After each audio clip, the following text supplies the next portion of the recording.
Hey, thanks for clicking on the video. This is going to be another episode of SNTR Gaming News, and we are talking about Halo Infinite, and something is wrong. We are covering the fact that they were planning to do a pretty big update in January. That update is not happening, and we're going to look at the history of the game up to now, some of the challenges they've been having and things that have been going on. If you like these kinds of conversations, topics, and live streams, hit subscribe and the bell button so you don't miss these live streams. I try to put everything right here at the beginning for you in a quick segment so you don't have to go poking around the live stream. So without further ado, this is an SNTR update. Halo Infinite continues to struggle to get itself into a place where the community is happy and satisfied, and that is continuing with the announcement that they will not be doing the update as planned about Forge co-op and everything coming next season. Joseph Staten sending a tweet that was pretty disappointing for the community. If you like these quick updates, hit subscribe and the bell button so you don't miss my upload. So according to videogamer.com, 343 Industries has delayed the reveal of a planned roadmap updating fans on the progress of Halo Infinite's campaign co-op and Forge modes. Now, there's more going on here that is sort of driving me to say, like, something is wrong. What's going on with this game? What's going on at the company? Joseph Staten had the following to say when he tweeted. He said, "Hey folks, in November, I said we'd have a Halo Infinite update on our seasonal roadmap, co-op, and Forge in January.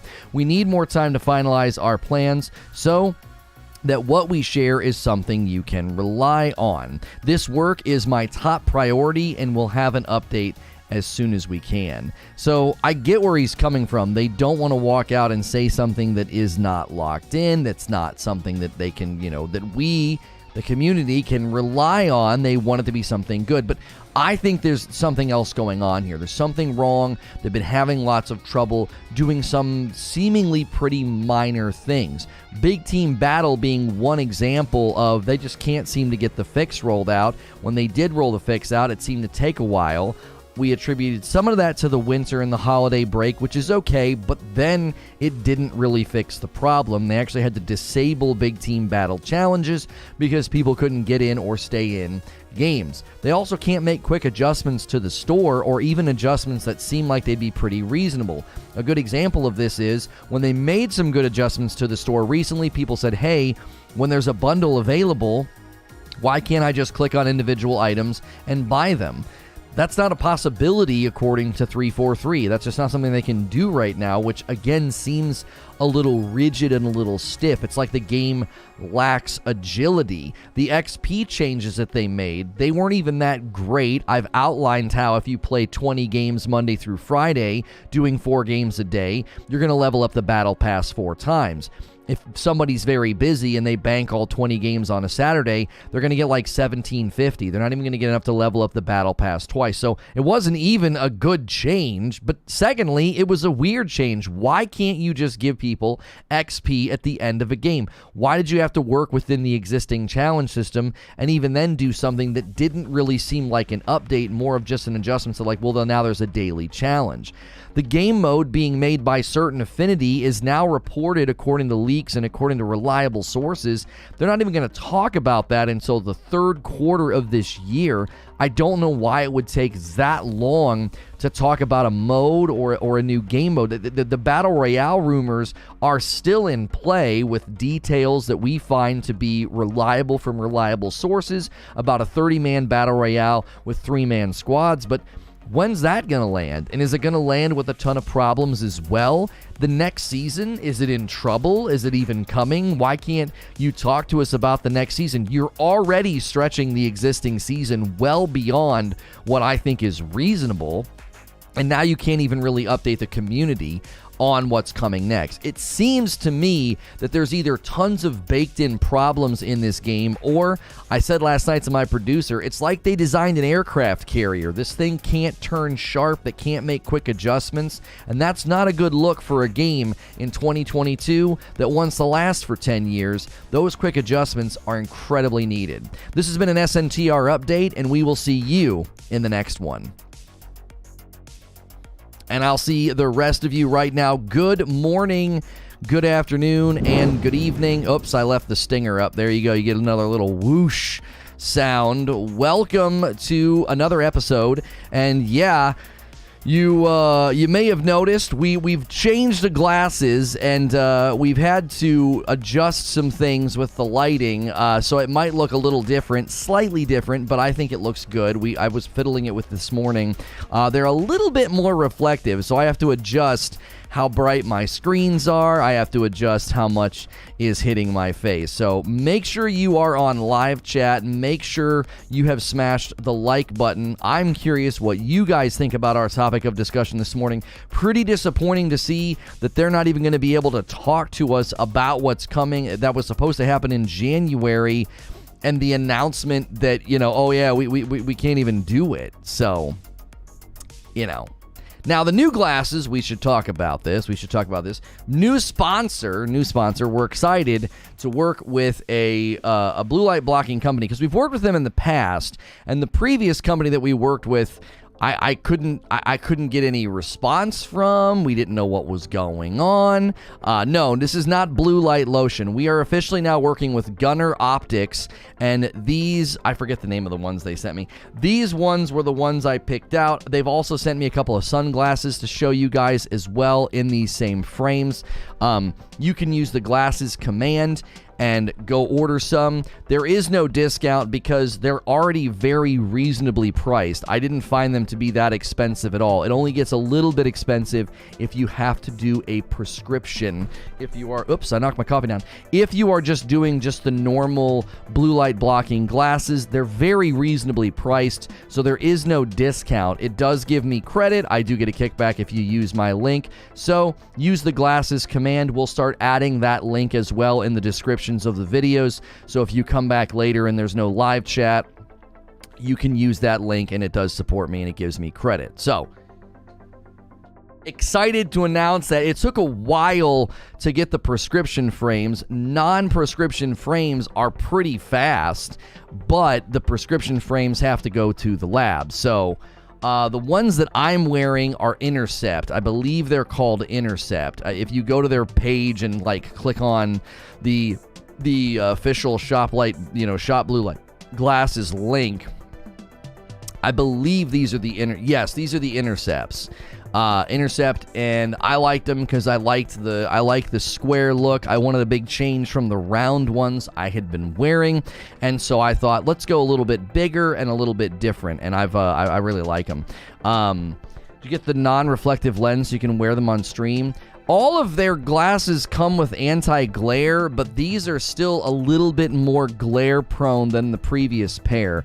I'll be honest, the previous company that I was wearing, very minimal glare, but the lenses were lower quality. They scratched very easily. Most of my pairs were hard to wear because they got little teeny micro scratches on them all the time. So just ordered the same frame last week, prescription with amber tint, single vision. Well, there you go. There's somebody in chat that has ordered a pair as well. By the way, if you guys have been wanting to support us directly, you can get fricked in February. Use code GETFRICKED to clean out our Frickmas blend. Our holiday blend roast was our most popular roast in November and December. And we are now doing a sale on it. That's why we've got it in frame to remind you to use that. Go to rageousroast.com or use the coffee command. And don't forget to use code GETFRICKED to get 20% off our holiday flavor. Who wants to be the first coffee order of the day? We sold a bunch the other day, and it was really, really good. Really, really excellent to see. Looking like Tony Stark's Edith's. My wife said, she's like, you're channeling Stark a little bit. I was like, I'll take that. I mean, I know I'm not as good looking as the man, but he does wear glasses like this at numerous times in the movies, and I always liked the glasses that he wore. And I have the red ones, but the red ones are from another company, so we can't really wear those and showcase those. But you can get red sunglasses and blue sunglasses, and I've got both. I'll show those to you maybe later this afternoon. Let's get the likes of the first 100. We're already at 90 likes. We're already at almost 200 people. Let's get a poll going. Halo Infinite, no update about Forge and co-op, right? Co-op. Are you worried? Are you worried? Are you like me? I think something is wrong. I think they're having problems with the game or the engine. So Halo Infinite, no update about Forge and co-op. Are you worried? That is today's poll question. Thank you so much for tuning in and joining us this morning. Kat, with an entire year of support, and it's a gaming tier 2. Thank you, Kat, for doing that. Welcome in. Welcome back. Welcome home. Always very generous and supportive of the stream, Kat. Thank you very much. Good morning, Hilly. Good to see you. I forgot to talk to you yesterday, Hilly. We've got so much going on. We're good for Friday night. It'll be very similar format. Don't worry. Nothing's changing. We just wanted to give you, it was going to be mostly encouragement to be like, bro, you killed it on Friday night. You really stepped up, especially in the second game. So I'm really looking forward to sharing the desk again with you this week. We will be doing a drop die cast this afternoon. And that will be in Warzone. I'm all set up for it, so we'll be going over to split screen this afternoon, and that's what Hilly and I will be messing around with this Friday night. We got to find a good COD player, though. I mean, is anybody getting wins? Is anybody playing Warzone? D-Tom coming in with 6 months. Thanks for all you do. Thank you very much for half a year. Welcome back. Sino says, my big worry is the amount of support studios they needed to get the title out the door, and now it's out. Do they have enough staff to run it for 10 years? Right. That's a good insight, Sinos. Like, man, oh man, what on earth are you guys going to be able to get this game to a healthy place? Everything they try to do seems to take a long time. Nothing is going according to plan. Yeah, we could probably do Z-Laner. Thanks for 13 months in a tier 2, Hilly. I wanted to do Tim the Tap Man, but apparently he doesn't win. He never wins. Timmy Tenders doesn't win, so we might have to do Z-Laner. Brutal says, what's there to worry about? It's not delayed, and there are probably deciding what to cut and versus keep stage right. Brutal, if you want my honest opinion, they should have delayed this game, right? They should have delayed this game. It had no business releasing. Thank you again, by the way, for 13 months, Hilly. That's a tier 2. That's very kind, man. Welcome back. Mo says, I have faith. Listen, you got to hear me out here. I'm worried. I think something is wrong, but I still think it's a good game. I think the core game is good. I think the game can survive. I think that they've got a good base foundation to work on. But the reason that I'm worried is it's like, what are y'all doing? You can't do the most minute things. Think in the realm of live service, okay? If this is supposed to be a live service game for the next 10 years, what's good, Feed? I see you in the chat. If this is supposed to be a live service game for the next 10 years, you need to be able to make faster changes and changes that are good, okay? Let's look at all the things they've tried to do or things they've changed, and it hasn't gone that well, okay? First, they get a massive amount of complaint about the slowness of the progression on the Halo Battle Pass. Just awful. Everyone's like, what the heck is this? So instead of just being like, hey, we'll give you XP at the end of every game, they're like, well, we're going to do a daily challenge thing. And that doesn't go over very well at all. We're like, what? Okay. Then they started saying, okay, well, we're going to do a depreciating return daily challenge thing. Why can't you just give us XP for every game played? Like, is that too difficult? What in the world? Then, when they realize lots of negative feedback about the store, the changes, again, they make to the store, it's good, it's encouraging, but it seems like there's a problem. It seems like the game lacks agility. Why couldn't you roll this out instantly? Why can't you make individual items of the bundles purchasable? What is going on? Okay, big team battle, a foundational game mode in the Halo universe. It's glitched. It's not working. They don't seem to know why it just suddenly stopped working well. And then they push out a fix that doesn't fix it. It makes it worse. Do you see? If you're going to be a live service game, you're already showing yourself to not be in the greatest of states. Like, you can't make quick changes? I don't understand. You can't make fast changes? You can't fix a historic game mode for Halo? How are you not worried at this point? How is the poll split 50-50? I'm worried. I'm like, what are y'all doing? Right? Those glasses look good on you. Thank you. I appreciate that. They're very different. These are a larger frame than I typically wear, but my wife was like, "No, you're pulling it off." I was like, "Okay."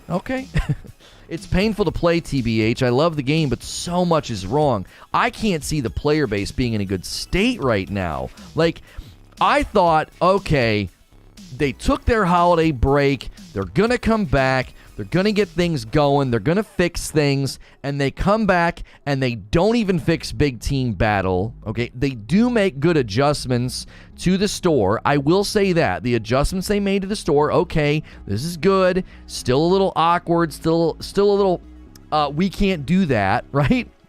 That's the thing that sort of alarms me, is how often they're having to say, we can't do that thing, right? Whatever the thing, where they come from. These are gunners. We are now officially partnered with Gunner Optics. Was even get a focus on that, or is it too dark? It might be too dark. There it goes. Officially partnered with Gunner Optics. Sent me a really cool case to go with it, and we got little things to like clean the glasses. See, and it says Gunner on it, real fancy. Let's see. Hold it up. Let's hold it up. It's. I wish it was a little bit larger. It's a little small. It feels like it's like a fancy hanky I would like pull out of like a pocket like right here. Be like, yes, indubitably, and like clean my glasses.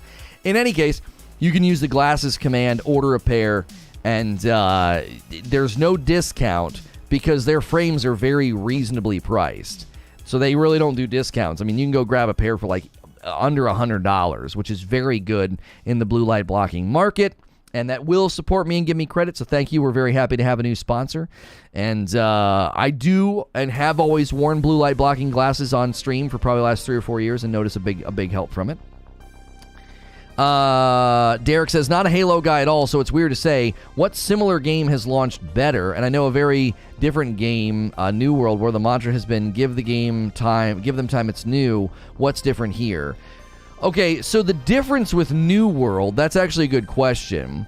So the difference with New World is, New World at a very ground level was fine.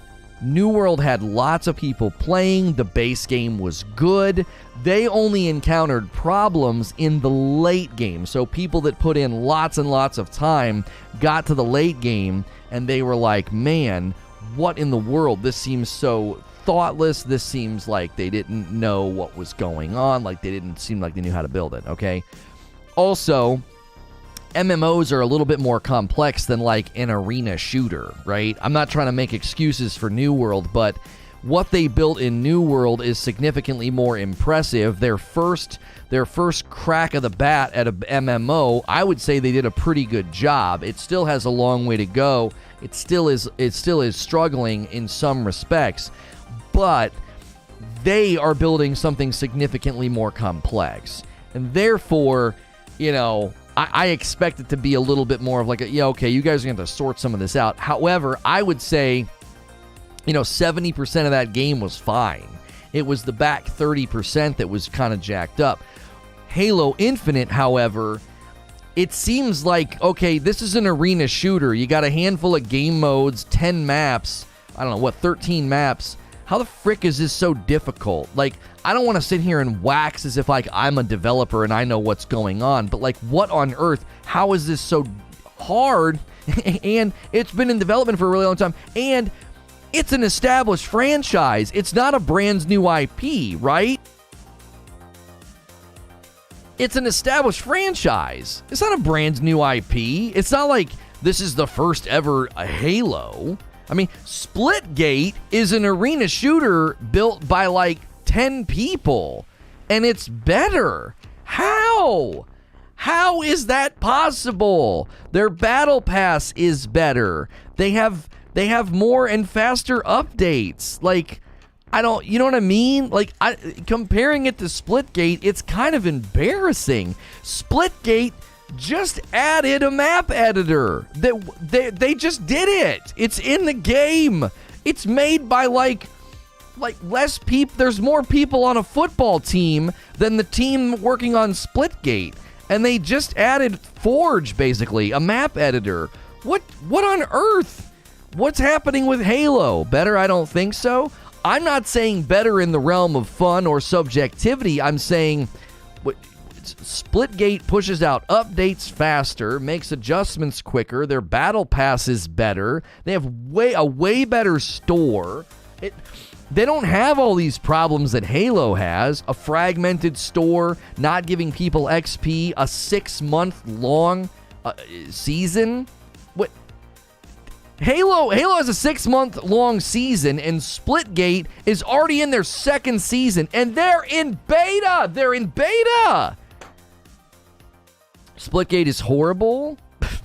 Okay, your opinion of Splitgate isn't what I'm talking about. I'm talking about a smaller team doing a better job. That's what I'm talking about, right?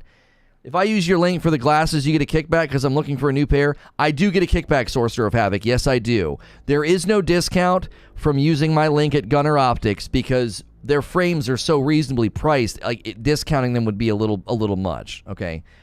That's the issue. You're talking about 343 Industries backed by Microsoft, a $500 million budget, and they can't get some of the basics right. Splitgate has like an 8-man team, and they're doing a better job with some of this stuff.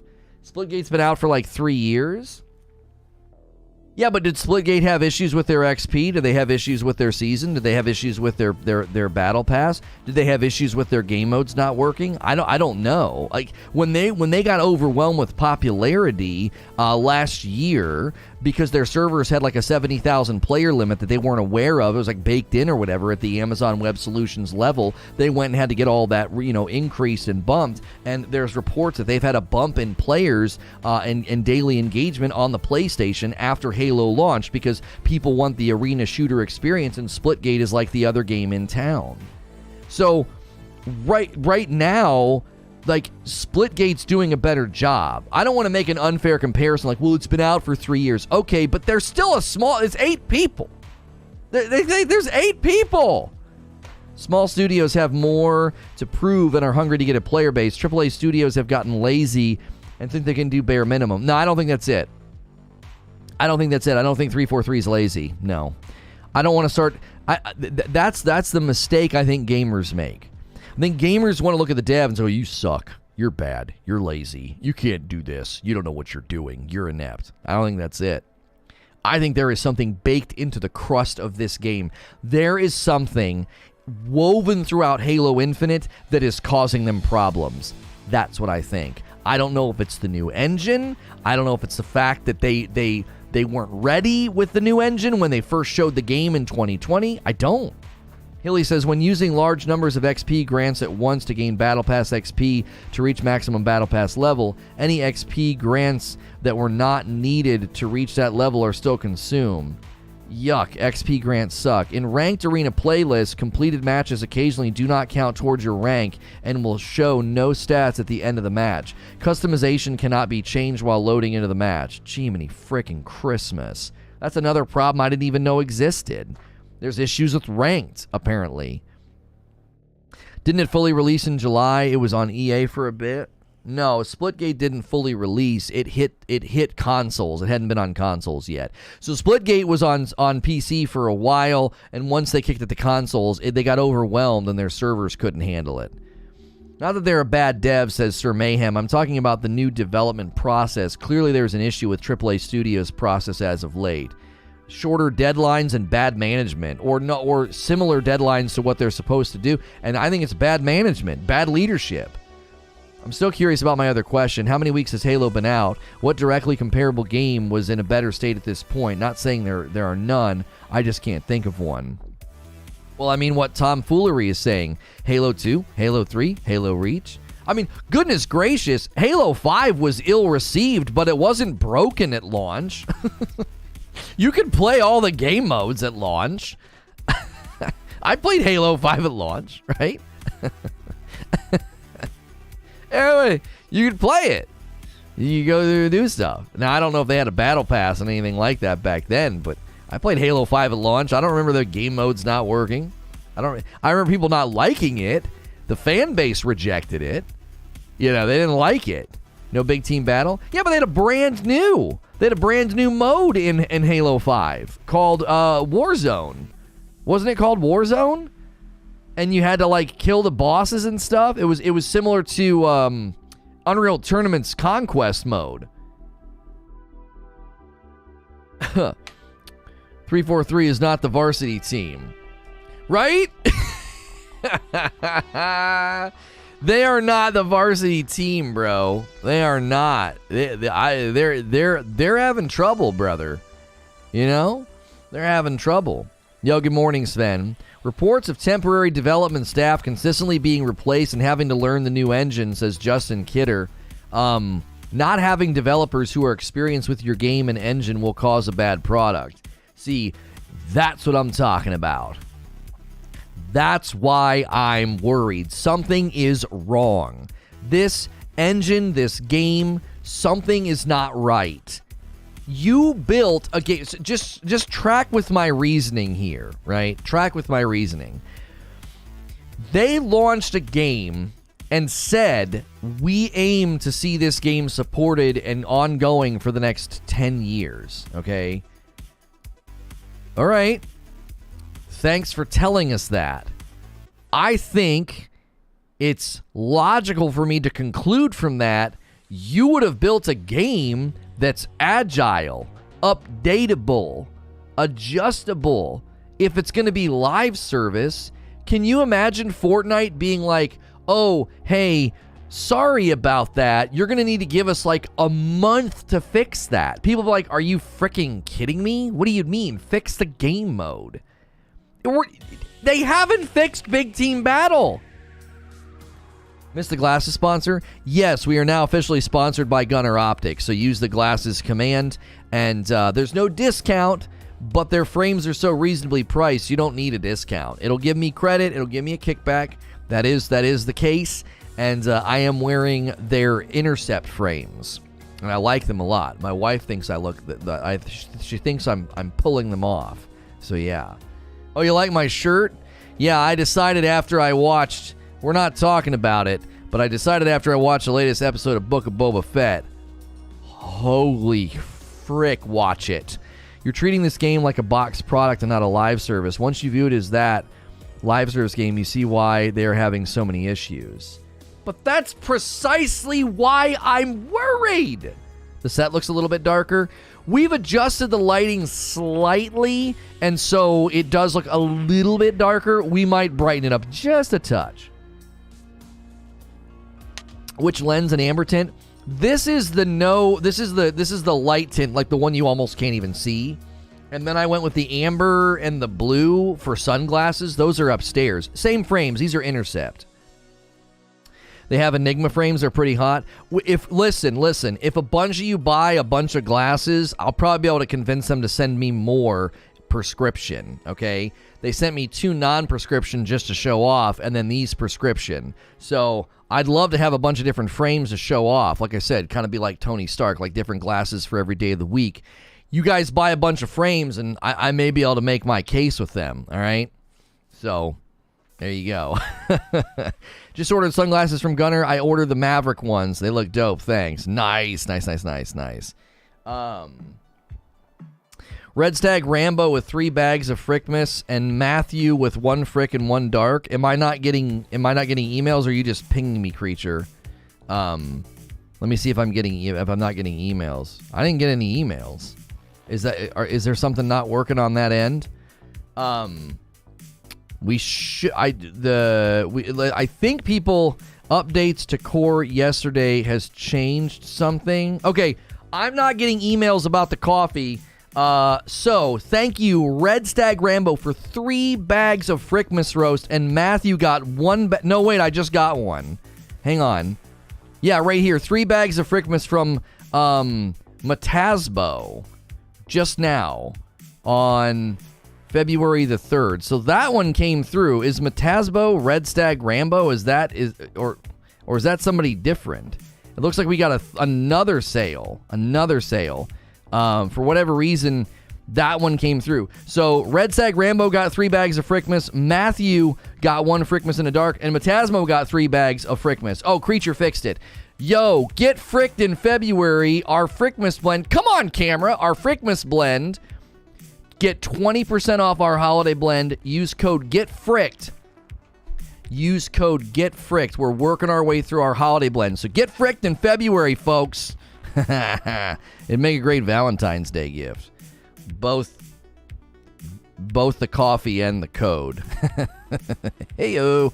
Harry says, I love the content we are getting in the show. I thought but I thought it's what we'd get in season 3. Kind of disheartening. 6 episodes in. Yeah, I see what you're saying, Harry. I don't want to talk about it though. I know why you're saying what you're saying, but trust me, I think it's going to make season 3 of Mando significantly better because they're getting stuff out of the way. You know what I'm saying? They're getting stuff out of the way. They'll be able to get down to business in season 3. So I'm tired of the live service it's unfinished argument, says Jeff B. Gaming. Even live service games don't come out this incomplete as Halo. You'd never take out content from previous versions. You add to it. The fact that it's live service is exactly why I'm concerned. If it's live service, you should be set up to make quick changes, okay? Listen, let's leave Big Team Battle off the table, which I don't think we should, but for the sake of right now, let's just leave Big Team Battle off the table, okay?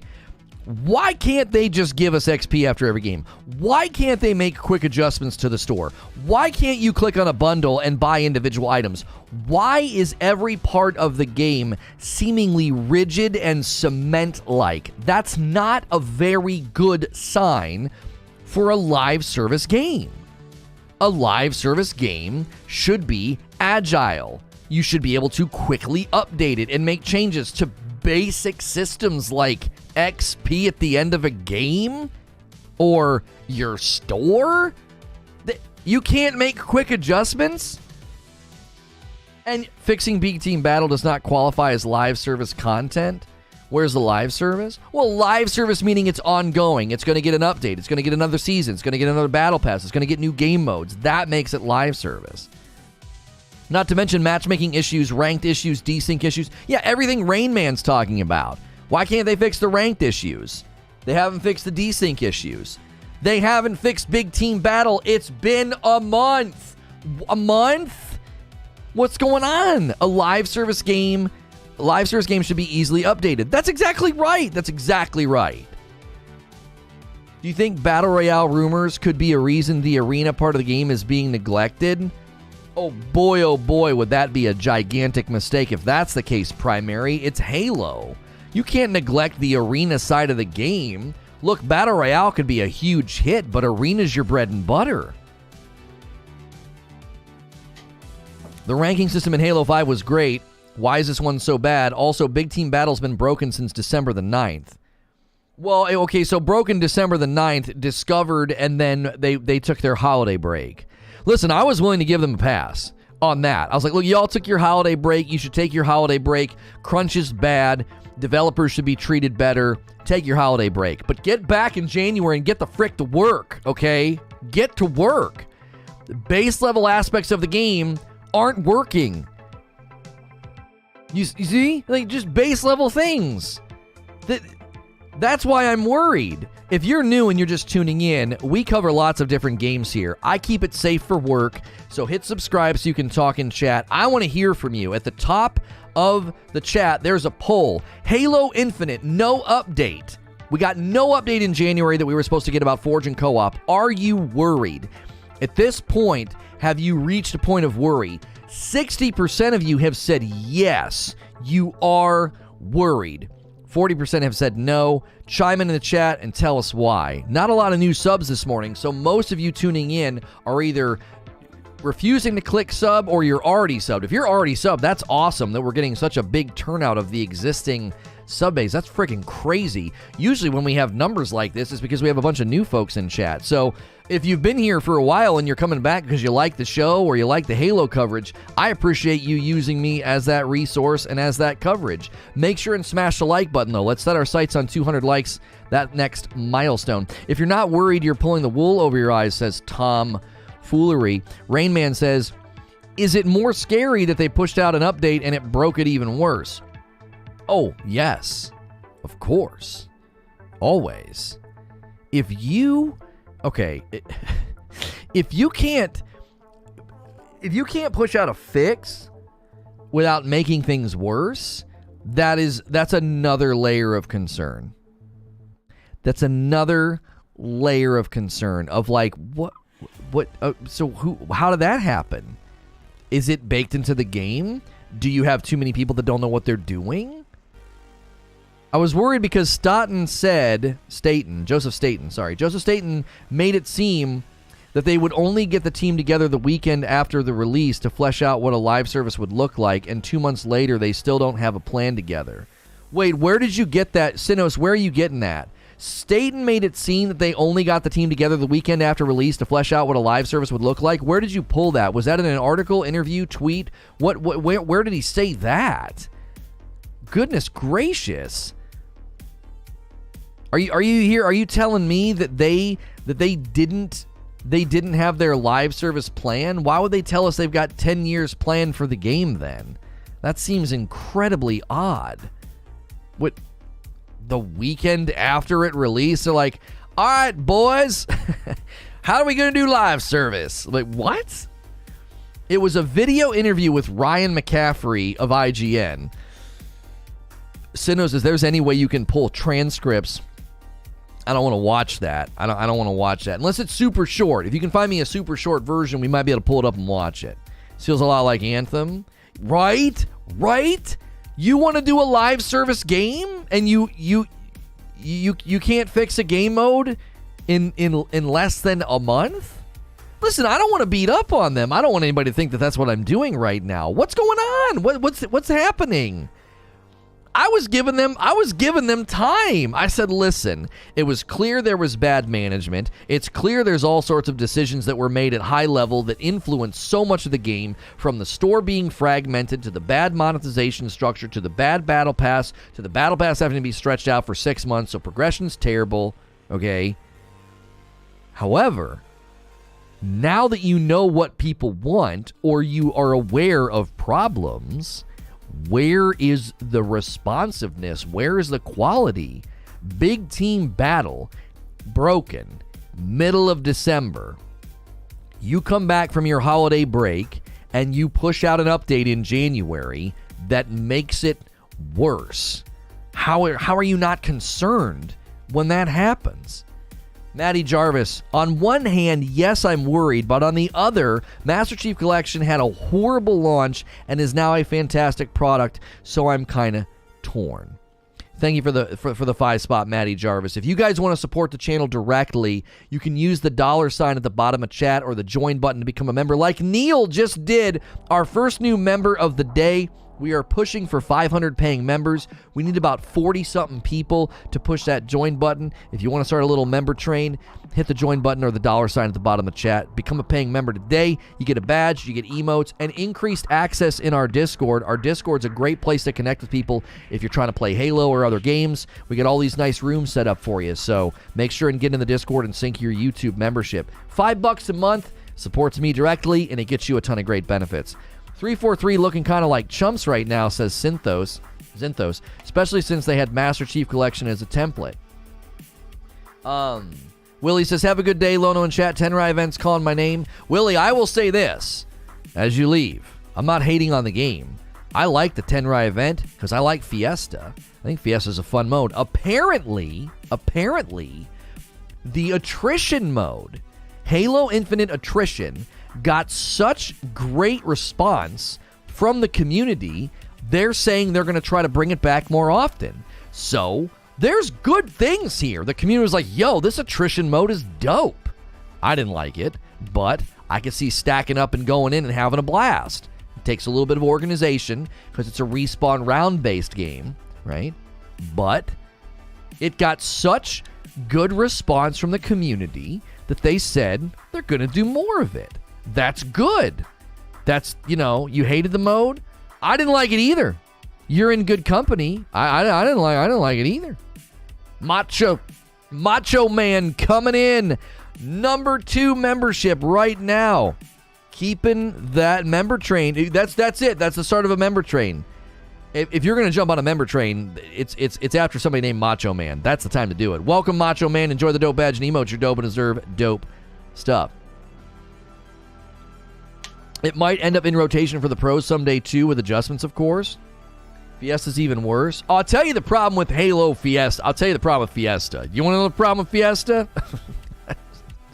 They need to shrink the weapon pool, okay? So that you don't get sliced with the sword 6 times in a row and you have like a friggin' sniper. Like, if you're going to drop ranged weapons in the game, then it's got to be... there's got to be some balance. There's nothing worse than losing Fiesta because you keep getting snipers and long-range weapons and you get charged with like Spider-Man with a sword. Like they got grapple and then they got the sword. It's really frustrating. Let me spawn in with weapons I hate over and over again is Fiesta. Yeah, they need to adjust the weapon pool in Fiesta. No doubt. No doubt. It's frustrating. I know it's funny for like a little bit when you're playing with your buds and you get like a sniper and you can't do anything with it, or you do get a shot off by luck or whatever. That's funny for like a little bit. It's not funny like the 10th game where you keep losing to dudes with swords and you keep getting snipers. You know what I mean? I don't know. It loses its luster pretty quickly. Lucas says, I like Halo Infinite, but it could have launched better. I mean, that's the understatement of the year. I like it too. I do. I actually enjoy it. I think the shooting feels good. The maps feel good. I do. But I'm worried. I'm like, you are attempting to build a live service game. And here's what I think people need to understand. My analyzation here is at a lower level. I'm not up here doing the whole Battle Pass stinks and the XP stinks. I've done that. I've said my piece about that. It is bad. Their adjustment to XP earn rates with the daily challenges, I think, was awful. I think they've made too many changes that are built around daily logins instead of being designed around what's good for the player base, okay? I'm going deeper than that. I'm saying, listen, if this is meant to be a live service game and it's going to go the distance, why is it so just slow to update and change? And why can't you implement good changes to begin with? Listen, you're hitting it from both sides. Let me explain what I mean by that. If I had to wait 3 weeks for the big team battle update, or let's just say a month, you make me wait a month, but you fix it, then I would say, okay, it took a month, but the update was really good. They solved the problem, okay? They're doing both. They're taking a long time, and then the fix isn't really a fix. So what ends up happening when that happens? You get disgruntled, and you get sort of disenfranchised. You're like, I don't even have confidence in the developers. It took them a month, and they didn't even fix it.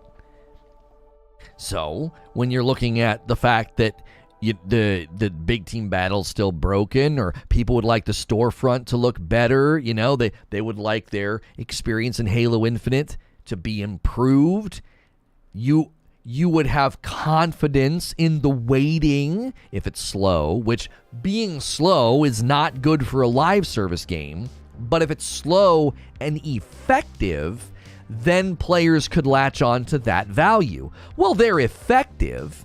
It takes a while, okay, but at least it's effective. They can't do either. They're slow and ineffective.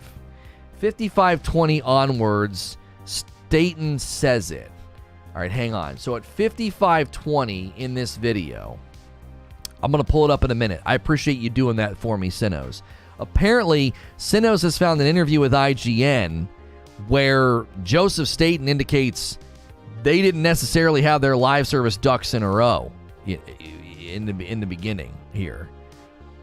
Creature says, big agree. Oh, this is a great perspective. This was their chance to shine so easily. Battlefield, failed. Call of Duty, failed. They could have stood tall and been absolute king, but they fumbled on the 2-yard line. That is, I think, such a great perspective here. Like, the two kings of the shooter world failed, man. They failed. Battlefield 2042 is a joke, an actual punchline joke. Call of Duty has been so ridiculed by the pros, by the streamers, by the community. Halo Infinite could have stood tall. They could have stood tall. A new Horizon Forbidden West vid is out. Oh, man. It's a spectacular screw up. Exactly. All right, let me get this pulled up here. It's very my glasses are a lot more reflective than they used to be, so you guys are going to have to adjust. All right, so at 5520, you're telling me. Let me get my headphones on here. Battlefield 20 to 42 FPS. Yeah, that's right. All right, I'm going to stop my music, and let's see what Staten has to say here. Get ourselves ready to run that marathon. We're just coming off a sprint, hopefully a healthy version of a sprint, and now we're really taking some time to recuperate and plan for what comes next. As a matter of fact, I'm spending the next 3 days at an offsite talking about what comes next in terms of our live service, which is super exciting.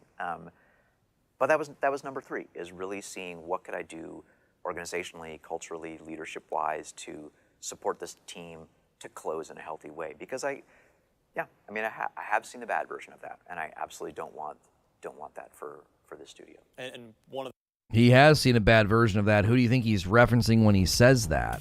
Who do you think he's referencing when he says that? He's talking about Bungie.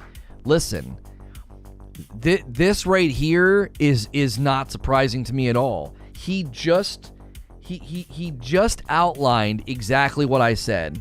I said this when I diagnosed, all right, when I diagnosed the problems with this game. What did I say? I said they had to bring Staten in just to get the dadgum game shippable, and that's what he said. That's what he said. He's like, listen, we just got done doing this sprint. They bring him in just to get the dadgum game shippable, and now what? Well, now phase 2. How do we make live service work? Oh, frick. You did it in the wrong order. You did it in the wrong order. That's not how you do that. You don't build a game and then say, okay, guys, how do we turn this into live service? You have to build the game from the ground up for live service. It has to be agile. It has to be very easily updated. You have to treat it almost as if like the interchangeable parts like Tetris. Yeah, yank that game mode out, slap this game mode in, update that over there, update this over here. This adds to my concern, but it also, I think, gives credence to my diagnosis. I said, listen, I don't think that this game is bad because the developers don't know what they're doing. I think this game is bad because they had really, really bad leadership. And they brought in Joseph Staten to say, please get this game shippable. They were in crisis mode in 2019 prior to bringing him on, according to leaks. According to leaks, they were in crisis mode. They bring in Staten to make the game shippable. You can't lay anything at this man's feet. He's the only reason you have something that's playable right now. And I'm telling you, this adds to my concern. Why is it so slow? Why is it so hard to make changes? He just explained why. Because they built and shipped the game first, and now they're talking about, well, here's how we're going to go about live service. What? You didn't have that figured out beforehand? You didn't build and bake into the game agility and live service framework, like a live service scaffolding is not there? What in the world? That's why all this is happening. He just told us. I don't want to read too much into the statement because he could have been like, because Staten could reply right now if I was interviewing. He could be like, well, let's be clear about something. We have all the groundwork laid for live service. That meeting was more about the philosophical, logistical approach, like what's live service going to look like for us? We've laid the groundwork just fine. We've laid the train tracks. We're now going to go talk about what the train's going to look like, okay? That's certainly a possible response to my worry and concern listening to that interview. That is. That's a possible response that he and 343 could have. Like, nah, you're making a mountain out of a molehill, man. We did all this well before. My reason to think that probably isn't true is look at the state of the game right now. They can't even fix big team battle. They didn't build an agile game. They didn't build a game that's easily updated, quickly updated. They didn't. They build a game that feels like it's made out of sludge. It's like it's made out of sludge. It doesn't make any sense. It's like I can't imagine launching a live service. This is like launching a free-to-play game without anti-cheat. What's going to happen? Well, your game's going to get overrun with cheaters.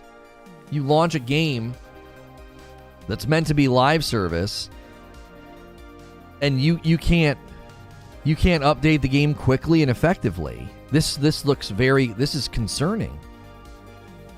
If they don't have an update by the end of the month, we know at that point that they are on the next cycle already. I guess I'm a glass half full kind of guy, more optimistic. It's a cement truck. Yeah. I've made that analogy before, Synthos. I talked about this with Destiny. I said that Destiny was a cement truck and it needed to be a go-kart. Live service games have to be a go-kart. They can't be a cement truck. You have to be able to make quick, sharp, fast turns. Now, there's advantages to being a cement truck or a dump truck, right? It's big, it's solid, it runs well, it's stable, okay? In this case, it's not even a cement truck because it doesn't run stable. It's got all kinds of problems. It needs the agility of a go-kart and the stability and durability of a cement truck, and it's got neither. It doesn't have the stability and durability of a cement truck. Don't you see how I said, listen, if you're going to go slow with your updates, at least make the updates good. To their credit, for the longest time, Destiny was never really beleaguered by bugs and glitches. It was a pretty rock-solid game and engine. It took them a long time to make changes, but that's one of the benefits of having a cement truck. It's rock-solid, doesn't have a lot of performance issues. However, the trade-off is it takes a long time to push out an update, okay? You come to a game like Halo Infinite, and you're like, it's a bit of a dump truck. It's a bit of a cement truck. It's slow to get updates, okay? That's not a problem. Well, the benefit would be that it's not going to have a lot of those issues. It's going to run stable. No, not at all. There's all kinds of problems with this game. Telesto's entered chat? Well, yeah, okay. Telesto is a ghost in the machine for sure, but by and large, the history of that game, Harry, you know as well as I do, it's actually got a very good history of stability, right? That's one of the trade-offs. Halo has countless problems right now. Desync, game mode's not working, ranked not working. Then you just got philosophical problems like who the frick thought the store was a good idea? Who in the world thought fragmenting armor sets and armor coatings was a good idea? Who on earth thought this was smart? To their credit, they have publicly admitted that the store hasn't delivered value and it hasn't done a good job.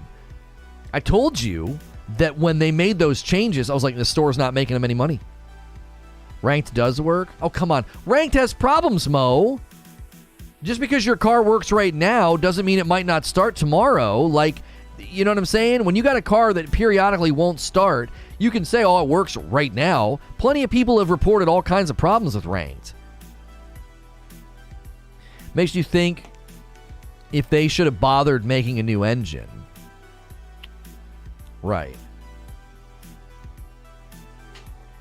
If I take an optimistic outlook here, I would say the engine they built is going to pay dividends long term, but right now in the immediate future, it's causing them headaches.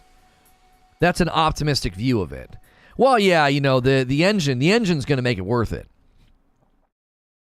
The engine will make it worth it long term. It'll pay dividends in a year or two, but right now it's not. They claim they did make a new engine, no? Yeah, they did. They did. The former employee that made it sound like there was crunch going on, he said, Wheezy, at the time they showed that trailer in the summer of 2020, the engine wasn't even done yet. It wasn't even finished. I refuse to touch rank until they fix the server issues.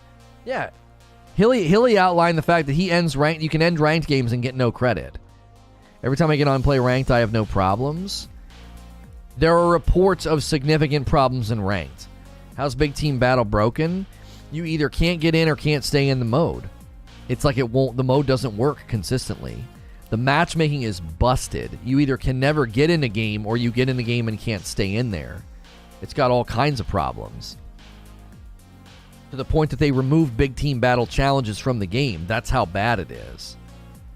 That's how bad Halo Big Team Battle is right now. It's just 100% broken. You just can't consistently get in games or stay in games. Now, they came back from their winter break. They acknowledged it and said, we're pushing out a fix. And then the fix made things worse. 400 people, 200 likes, just saying. Yeah, Creature's calling chat out. We got twice as many people as likes. If you haven't pressed the like button, that's a free way of supporting what I do. If you're enjoying the show, I am a Safe for Work broadcaster. If you haven't hit subscribe yet, you can do so in confidence. It's free to subscribe, and I'll be in your sub feed all week doing a talk show like this. A lot of people throw me on in the background like Video Game Radio because I am Safe for Work. I get them through their workday with great conversations and discussions. You are 100% welcome to come in and disagree with me. People do it all day long. As long as you're not nasty and name-calling, you can hang out here.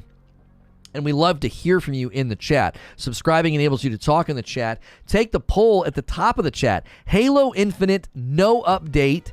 We were supposed to get an update in January about Forge and Co-op. We didn't get one. Are you worried? 64% have said yes. So let us know at the top, are you worried? And then let us know in the chat your reasoning, whether you are or you are not.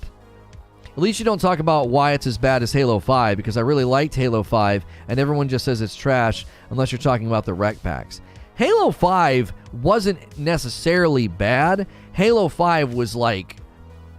this is what I'll say about Halo 5. Halo 5 was tone deaf. It was tone deaf. They just didn't hit the right tone for the community. It wasn't that it was bad. It was like they just missed the mark. The community was like, what the frick is this? Right?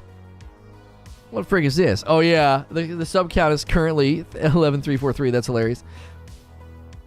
Halo 5 was different and a lot of people didn't like it.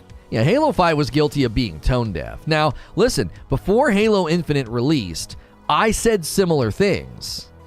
Right? Just had our baby girl yesterday. Wish you and your family all the best. Love your content. Yo, JC, congrats on the baby. That's awesome. Can we get some Lono love in the chat for the little baby girl that just came into the world? JC's done. You're done.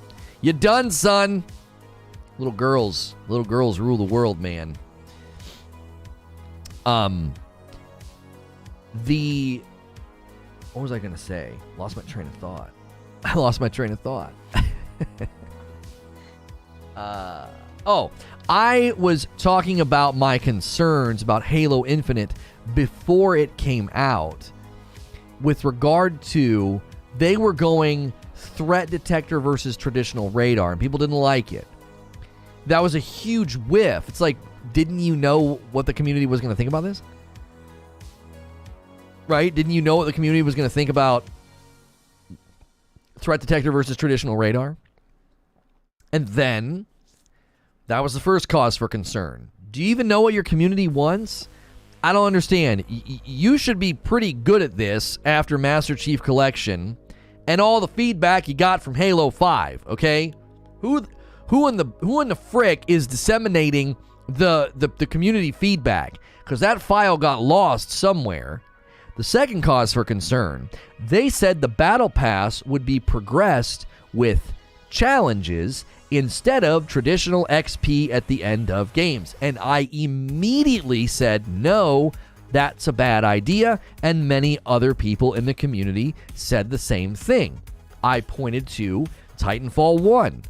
Titanfall 1 tried that with their prestige system, and it was stupid because it drives people to play in a gameplay disruptive way, because instead of playing the game mode and just playing to win and racking kills or going for the objective, they're working on some stupid challenge. They received that feedback and ignored it. They acknowledged it and said that they felt you would be able to get a consistent flow of XP even with the challenge system. Okay? Completely missed the mark there. Why? Well, they had to admit they were wrong about the radar, switched it. They had to admit they were wrong about the progression system on the battle pass, switched it. Still not very good, but switched it twice, mind you. Twice. As soon as the store lands, everybody's critical of the store. It's fragmented. It's confusing. It feels stupid. It feels like you don't want us to buy individual items. Why is one armor coating only working on one piece of armor instead of all the armor? Okay? So they receive all the feedback on the store. And what do? They miss the mark. The community's like, what the frick? This isn't what we want. Switch it. So they're making adjustments to the store. As I said months ago, it almost as if they don't know what game they want to build, and they're allowing the community to help craft it. Now, that could be a stroke of genius, because in 6 months you could turn around and the community could be very happy and say, the storefront, we helped craft that, the modes, the battle pass, the XP earn rates, the progression system, we all helped craft this. We all helped foster this. Could be a stroke of genius. Could be a diluted, soulless mess in 6 months, because where's the vision? Where's the direction? Where's the leadership? Instead of playing to have fun and make progress, they want us to play this mode with one hand tied behind your back and our shoelaces tied together to make progress. It's not quite that extreme, Mac, but yeah, it does kind of feel paternal. Like, it feels bossy. It's like, go do this, go do that, go do this, go do that. Even when they have an event, can't I just go play Fiesta? No, you need to go do this, this, this, and this. I don't want to do that. Go play Team Slayer. No. Get assists in Team Slayer. No. Get kills with this weapon in Team Slayer. No, I don't want to do that. I want to play Fiesta and get the challenges done and unlock items on the Tenrai Battle Pass, and you won't let me. Any issues with all the keyboard button pressing in the Lost Ark battles? I had some issues with that. I bound 4 of the attacks to my mouse buttons and then 4 of the attacks on the keyboard. Worked out fine, but it's an adjustment for sure. It's a lot. You kind of feel like you're playing the piano. If you're just tuning in for my coverage about Halo Infinite, no update. There was supposed to be an update in January about the Halo Infinite co-op campaign, as well as the lack of Forge. Halo Infinite Forge, still not a thing, okay?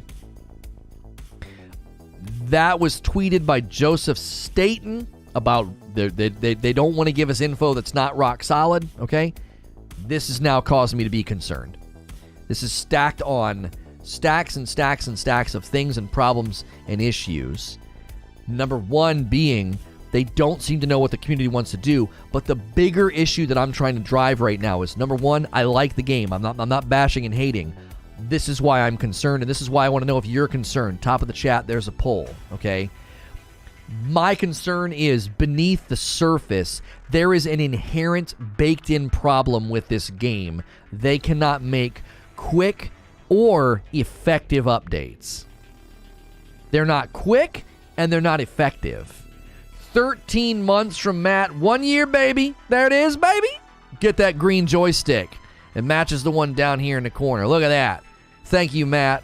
Matt, welcome back. Guys, you can become a member too. Hit the join button or the $ at the bottom of the chat.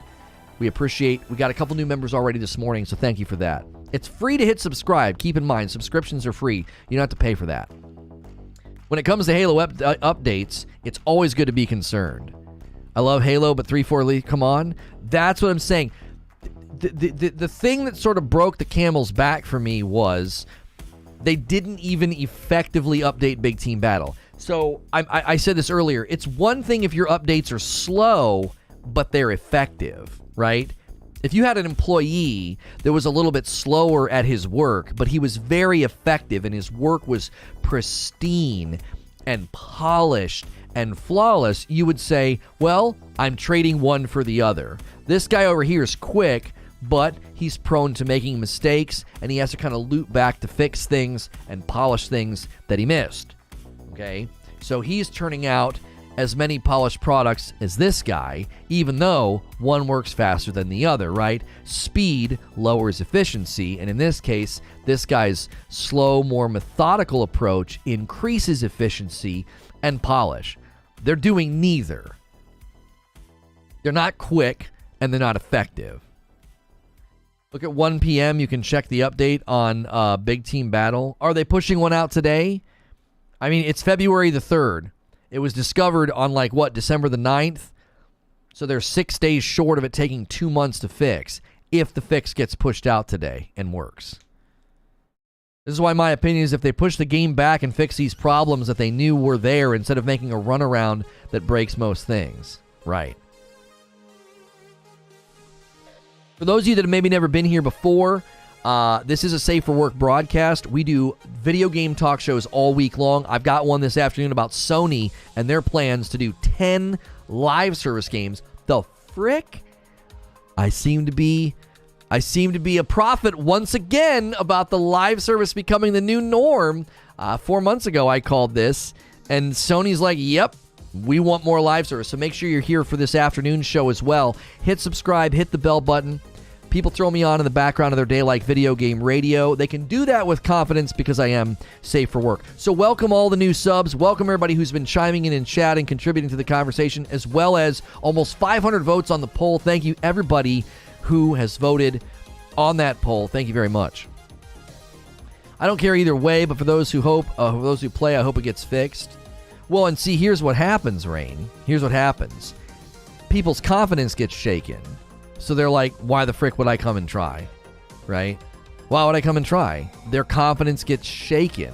And when their confidence gets shaken, it's hard to get them to come back. Right? We're getting a lot of people to click on suggested and a good amount of people to search for the video. So if you clicked on this video because it was suggested or recommended to you, we greatly appreciate you doing that.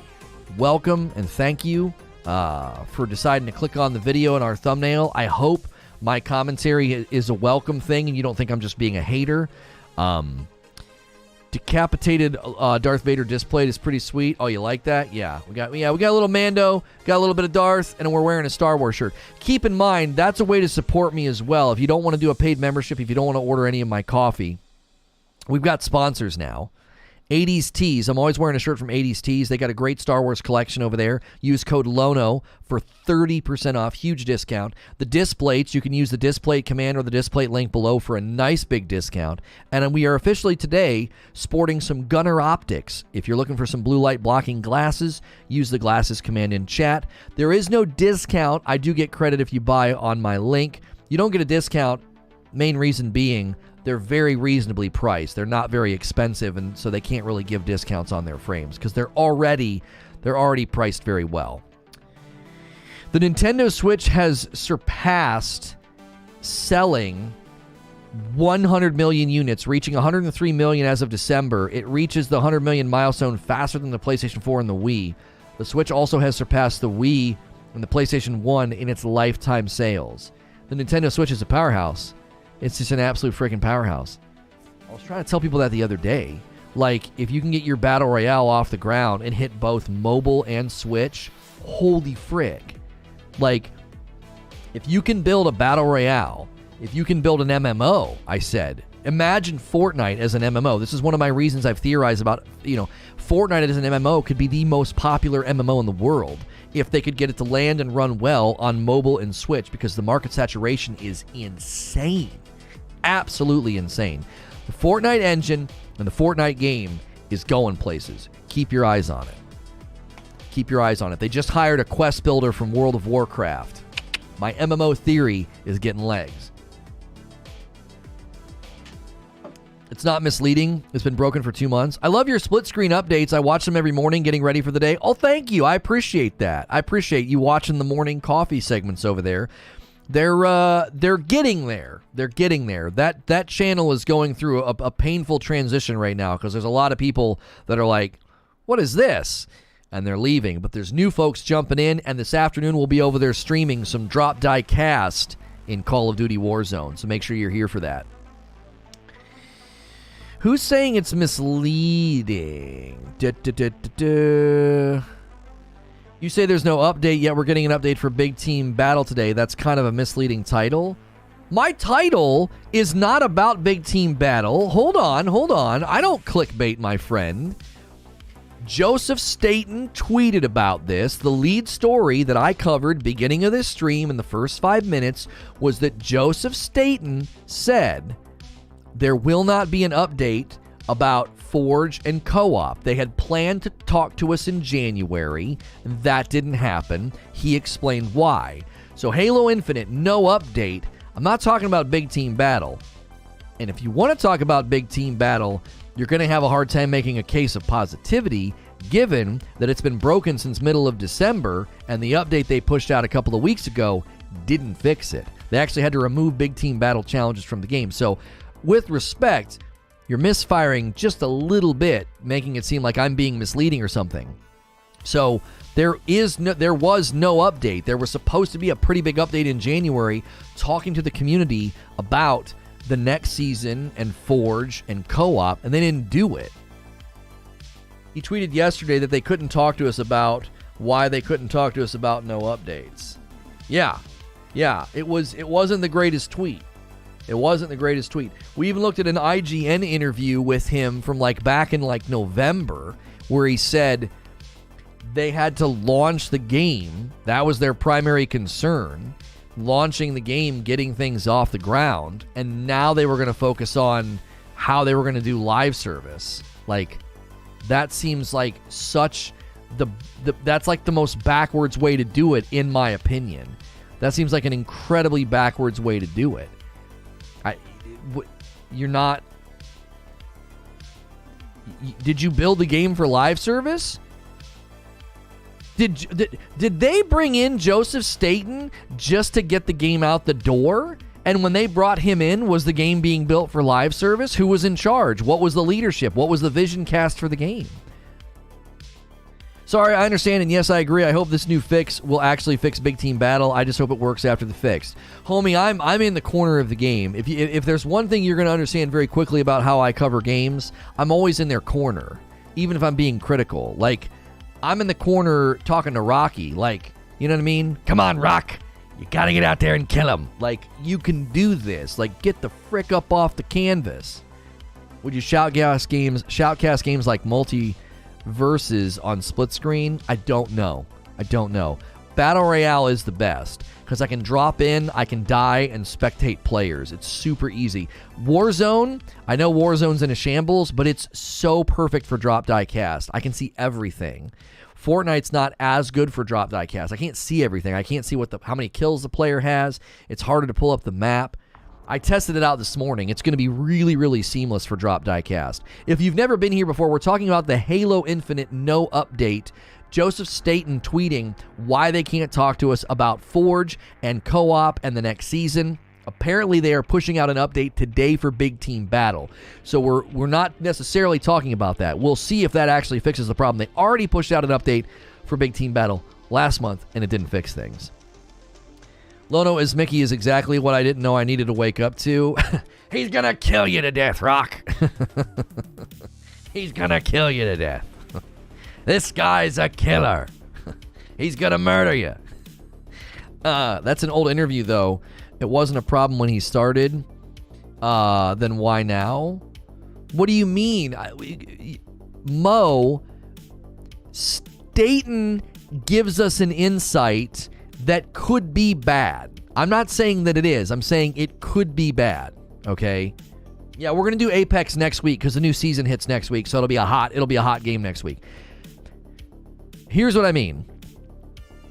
Staten basically says, I helped get the game out the door. and now we're figuring out what we're going to do for live service. That could be really bad. It could explain why the game isn't doing well as live service. The battle pass, huh? XP payout, what? The store, huh? The way they've made the events. Let's talk about that. I've not even talked about how poorly their live events are designed. The Tenrai event, the Cyber Showdown event, and the Winter event. They all had one thing in common: a greater concern for controlling the player and getting them to log in every day. That is not how you foster a healthy live service game. Take like the most basic homework copy notes from Fortnite and you will see how horribly screwed up their philosophy and vision is for events. And it's awful. Hey, come take part in the Tenrai event. What do I have to do? Challenges. Oh, okay, cool. Where do I do them? Oh, you do them in Fiesta. Oh, okay. What happens when I run out of the challenges? You gotta go do something else. Wait, what? Yeah, stop working on Fiesta and the challenges in the event and go play ranked. I don't want to. Use a challenge swap. I'm out of them. You can buy one. What the frick is this? What is this? It's so bad. There's proof that my concern, based on his interview, there's proof that they don't know what they're doing with respect to building a live service game. Their events are bad. Their battle pass is bad. The XP earn rate is bad. What in the world? It's bad. All you'd have to do is just copy what Fortnite does, and it'd be better. I ran out of challenges for the Showdown event at one point, and I was like, well, thanks, Bungie.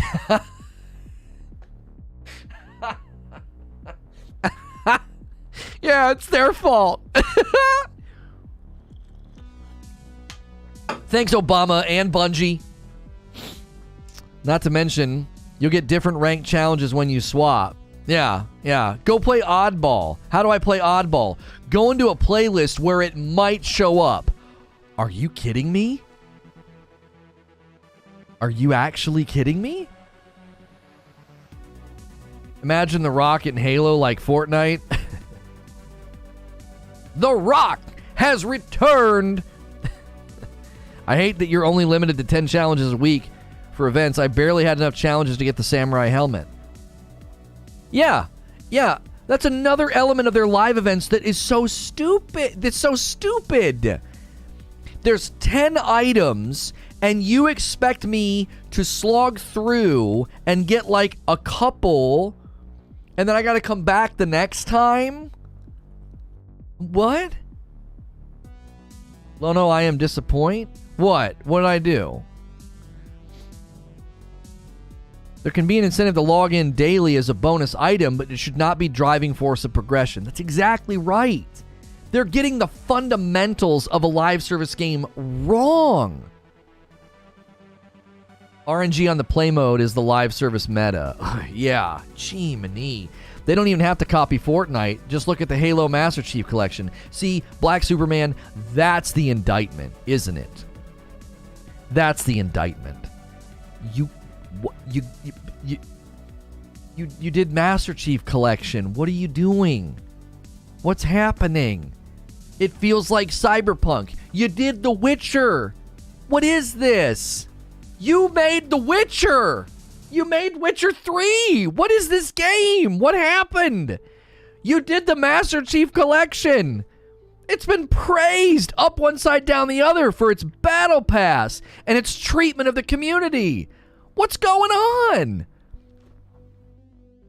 Who's in charge? It doesn't make any sense. I'm telling you, Joseph Staten inherited a cobbled together Frankenstein car, and he got the engine running, and that's about it. They were able to ship it. Minimum viable product. The MVP got shipped, And now they're trying to put everything together, and that's why it's slow. It's probably attached to a mountain of bad decisions and a mountain of bad leadership. They suspended a pro in the game because he had selected a server to play on, and since you can't do it in-game, he got banned. There's more to it than that, but that's the gist. With Cyberpunk, it's clear management happened with all the money in the marketing. Don't make me have PTSD about Cyberpunk right now. Sorry. Stop playing Halo because it felt like they keep fighting me from enjoying the game. That's a great way of phrasing it.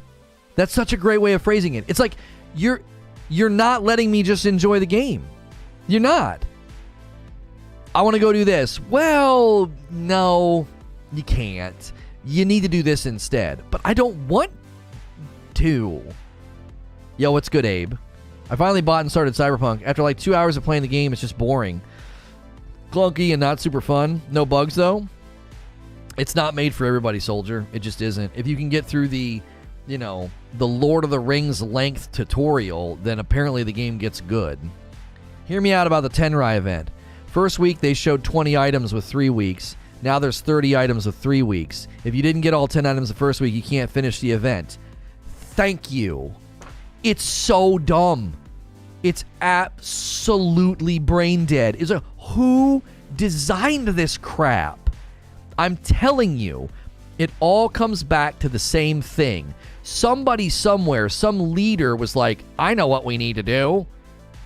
We need to promote daily logins. And they did it to a complete and utter fault and folly. Say, you are so concerned about daily logins that you have disrupted the base level intention of a video game, which is enjoyment. So you don't even let people enjoy the dadgum game. There's 6 weeks in the Tenrai event. Yes, but Mo, they set it up in such a way that you can't get anything. You have to stop, basically, or go do other things. It's not set up well. And why is it 6 weeks long? Why is it not there's 6 opportunities to get all the items, right?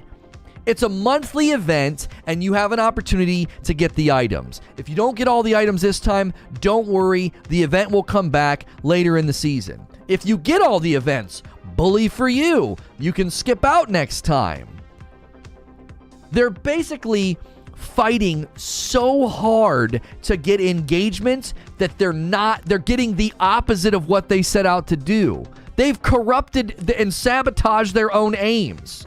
The Tenrai event is designed to make you log in each time it comes up, and dollars to donuts, it's not doing that. They're having depreciating returns of logins. I'd put money on the table. I would bet money. Be like, no, this isn't working. You've driven players away with this crap. Because they're like, I have time to play right now. I'm not playing on your schedule. I'm playing on mine. I have time to play right now. I want to get the stuff. You can't. It's because it's 6 months for the first season instead of 3. But you again are reinforcing the point, Mo. Wouldn't it be better for them to say, yeah, if you want to get all the stuff, that's fine. And then you get all the stuff and you don't play. Instead of the reason that people aren't playing now. Do you want to know the reason people aren't playing now? I'll tell you the reason people aren't playing now. They're annoyed. I'm out of focus. Come on, camera. There we go. People aren't playing because they're annoyed. Nobody's taking a break now because they got everything too fast. That's not what's happening. People are taking breaks because they're freaking annoyed and they can't get the stuff, or they don't like the way that it's set up, or, I don't know, Big Team Battle's broken. I suspect the decision makers at 343 don't play the game, says Hilly. When they released the community video and apologized about the cosmetics, it was clear to me they had no idea how the game should run. Lack of vision. It's a lack of vision. They lied about earning rewards, like how you're supposed to buy the battle pass. I wish it was 2010 again, because Call of Duty Black Ops 1 had their level up system right with the rewards and no battle pass. I think battle passes are fine when they're done right. I think battle passes are fine when they're done appropriately. Let's talk about getting a legit progression system. My battle pass is done, And desync and ping issue destroy rank front. No reason to play. I'm not playing the event because I can't get the challenges. I can only play for a big chunk of time on Friday and Saturday. Right. That it's summed up perfectly when I break down. I don't know why the camera is loving Darth Vader. Come on. It might be our lighting decisions. I might have to switch to manual focus. It's driving me freaking crazy. Yeah. Yeah, I'm going to have to switch to manual focus. It's summed up perfectly in the fact that the changes that they made with the daily challenges and the depreciating amount of XP that you get, okay? Do the math. If you play 4 games a day, Monday through Friday, that's 20 games, you get like a little over 4,000 XP. So that's 4 levels on the Battle Pass. So every week, if you clock in four games a night, you're going to easily take chisels away, four levels on the Battle Pass, okay? Now, you spread that out over 6 months, right? So that's 24 times the 4, and that gives you 96. That's almost a perfect Battle Pass completion rate. That's like the ding, ding, ding, ding, ding. You know what I mean? So, if you take those same 20 games and you play them all on Saturday, you get like 1,750. You don't even get 2,000. You get less than half. If you play 20 games Monday through Friday and I play 20 games on Saturday, you get more than double the XP. We've played the same number of games. You've just given them what they've wanted. You're a daily logged in player. Instead of what some people would do, I don't know, working moms and dads, college students, people that are incredibly busy, they're like, look, man, Saturday is my day to play. I order a pizza, I crack the brewskis, and I want to slam through 20 games. And you're going to get less than half the XP. That is a perfect picture of the problem. It's like, this is when I can play. Sorry, we need you to play in this way if you really want to get everything, if you really want to get all the items, if you really want to get the earn rates. Why? Why can't I just play as my life dictates? There's no way it's not hurting player-based numbers.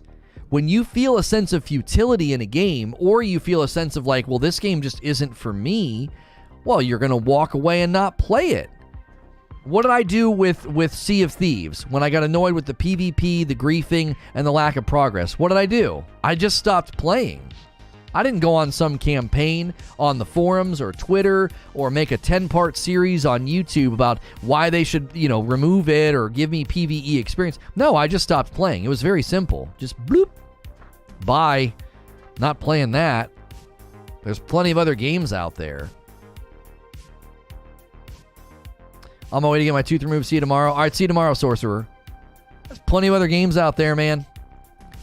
By the way, if you're new and you haven't hit subscribe yet, so you can chime in the chat, let me know what you think of the conversation. You can take the poll at the top of the chat. You can also smash the like button. Those are free ways to support the channel. Subscribing is free. Hitting the like button's free. If you want to support directly, there's a $sign at the bottom of the chat. For those of you that are fans of the coffee, right now you can get Fricked in February. Get Fricked in February. Our Frickmas blend. The camera is not liking the lower lighting today. There we go. Frickmas blend. Okay?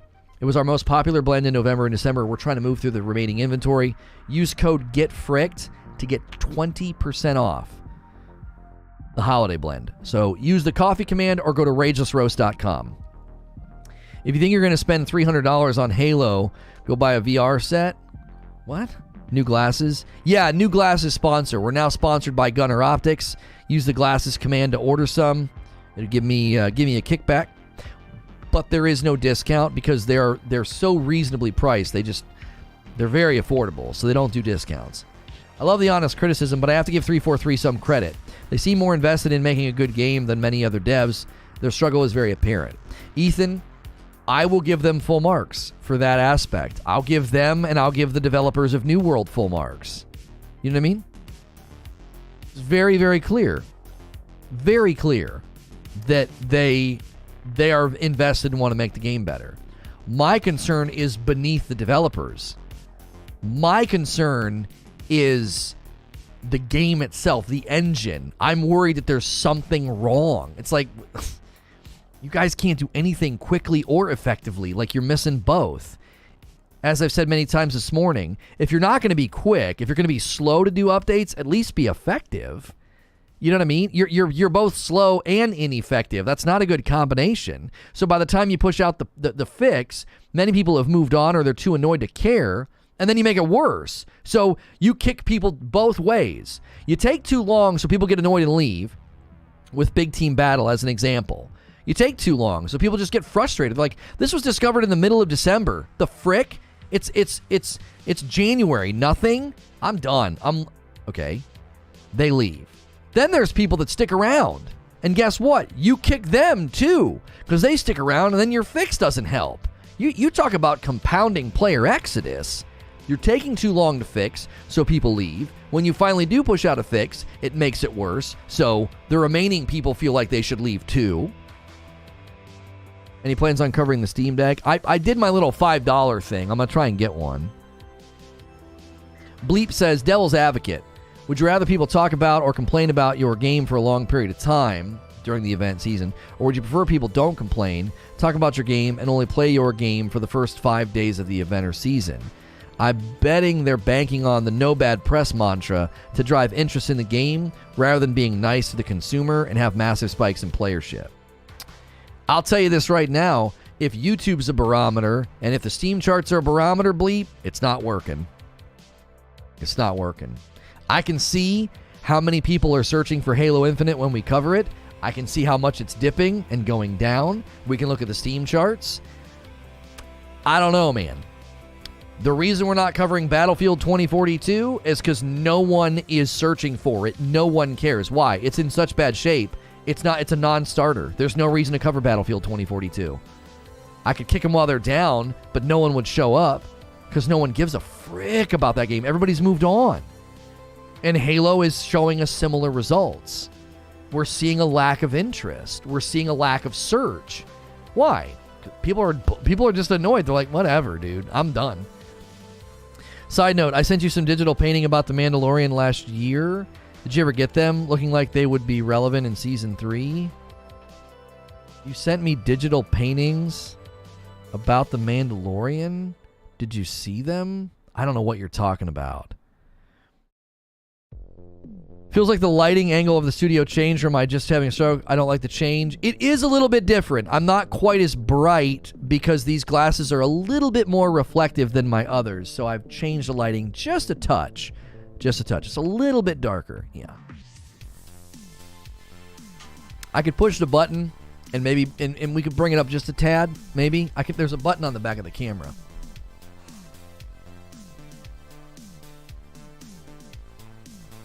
Sometimes if I give that a push, it brightens up the scene just a touch. But instead of getting brighter and darker and brighter and darker, we leave it at one brightness throughout the day. Steam charts are iffy, especially with the constant PC crashes. Well, and listen, I'm going to tell you something right now. I will readily tell you and concede that most of the player base is not playing on PC. However, it's still a barometer. It's still a barometer to see the player base just going down, down, down, down, down, down, down, down, down. Right? Beyond that, I can see when I cover it how many people are searching for Halo Infinite. Okay? Must admit, these glasses are better than the red ones, not so loud. Well, the red ones were more for style than like daily use. I mean, I'll admit, like I pull them off. But they're more meant to be like worn outside and in the sun. They're not good for on stream because it's like they're like really reflective and, as you're saying, kind of loud. And a very inaccurate barometer.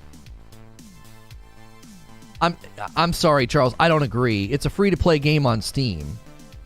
No, I think it's a helpful barometer. If I was only using Steam charts, then you could say that, okay? But player morale, how many people search for it, okay? How many people are interested? We see the results when we cover it on YouTube. We saw the results when we played. And Steam charts. If I was only arguing from Steam charts, sure. But when you take them all into consideration, come on, man. The player base is dipped quite a bit. And I fault 343 for that. I don't fault the players or the game for that. It's not really the game. It's the decisions. It gives you an idea, but Steam is no way the heavy player base. People are playing it on Game Pass and all Xbox consoles.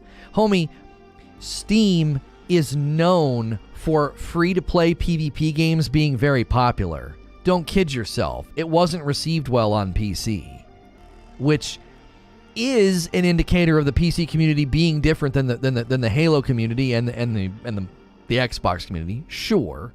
It's a free-to-play PvP game. Those are some of the most popular games on Steam. Come on. It should be doing a little bit better than it is. I'm not only using the Steam charts, though. There is clearly a shift in morale. There is clearly a shift in interest. YouTube is not the only barometer, but it's a barometer. We've seen a marked decline in interest. Now, there's a huge turnout today, and I'm thrilled, but I can see it's primarily from people who already know who I am. Not people searching for Halo Infinite. Most of you that are here today and you're new, most of you clicked off of a suggest. You were watching something and I was suggested to you. And I really thank you and appreciate you for clicking, hanging out, contributing to the conversation, and voting in the poll. But I can also see how many people clicked on this video who were searching for Halo Infinite. There's a decline in interest. The Halo subreddit's nothing but superfans right now. All the people who had problems with Infinite have given up and have left. I'm going to give you another argument about the fact that I know the player base isn't doing that well. They're not bragging about it. They're not bragging about it. They had no problem bragging about Forza. They had no problem bragging about Forza player base numbers. Where's the bragging about the player base numbers in Halo? Where? What's your average daily concurrent? You know? I've always been repeatedly amazed by how much people will pay for just the outfits, but remembering having to play through like Resident Evil on hard to unlock them and seeing the profits, it makes sense that they bank on the money. Oh, yeah. Yeah. Still isn't worth 60 and co-op will barely make it worth. The campaign isn't worth 60 at release. They screwed over a lot of the pre-purchase customers. I would say you're in a minority there, Immortal. I'm not going to like do fallacy of the group, but the general consensus from the community has been that the campaign is very good. That doesn't mean that you're wrong. It just means you're not in good company. More people, I think the majority of the player base and the consumers that played the campaign would think, no, this is great. This is solid. This is very good. It's probably the strongest part of the game. I love all this talk of faith and patience and understanding. This is the same crowd that kills games for a menu they don't like. I was searching for infinite population decline. That's how you found me? The pro scenes seem to be struggling in viewership too. It's not bad, but I thought more would be interested. HCS did very, very well on its debut, but it's gone down. It's not done so hot ever since. Why?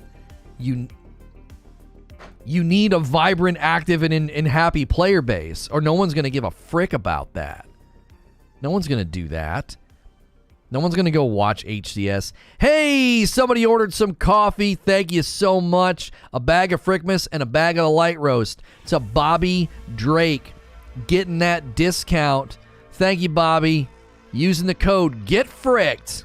Hey, get fricked in February. 4 coffee orders for the day. Who wants to be number 5? You can go to rageousroast.com or use my coffee command in chat and then just use the code GETFRICKED. And you can get 20% off the holiday roast. We're moving through that inventory. So snag it while you can. After February, it's gone. This guy is searching for infinite population decline. Is that Thanos? Thanos? Thanos, is that you? Yeah. He likes to hang out in my chat.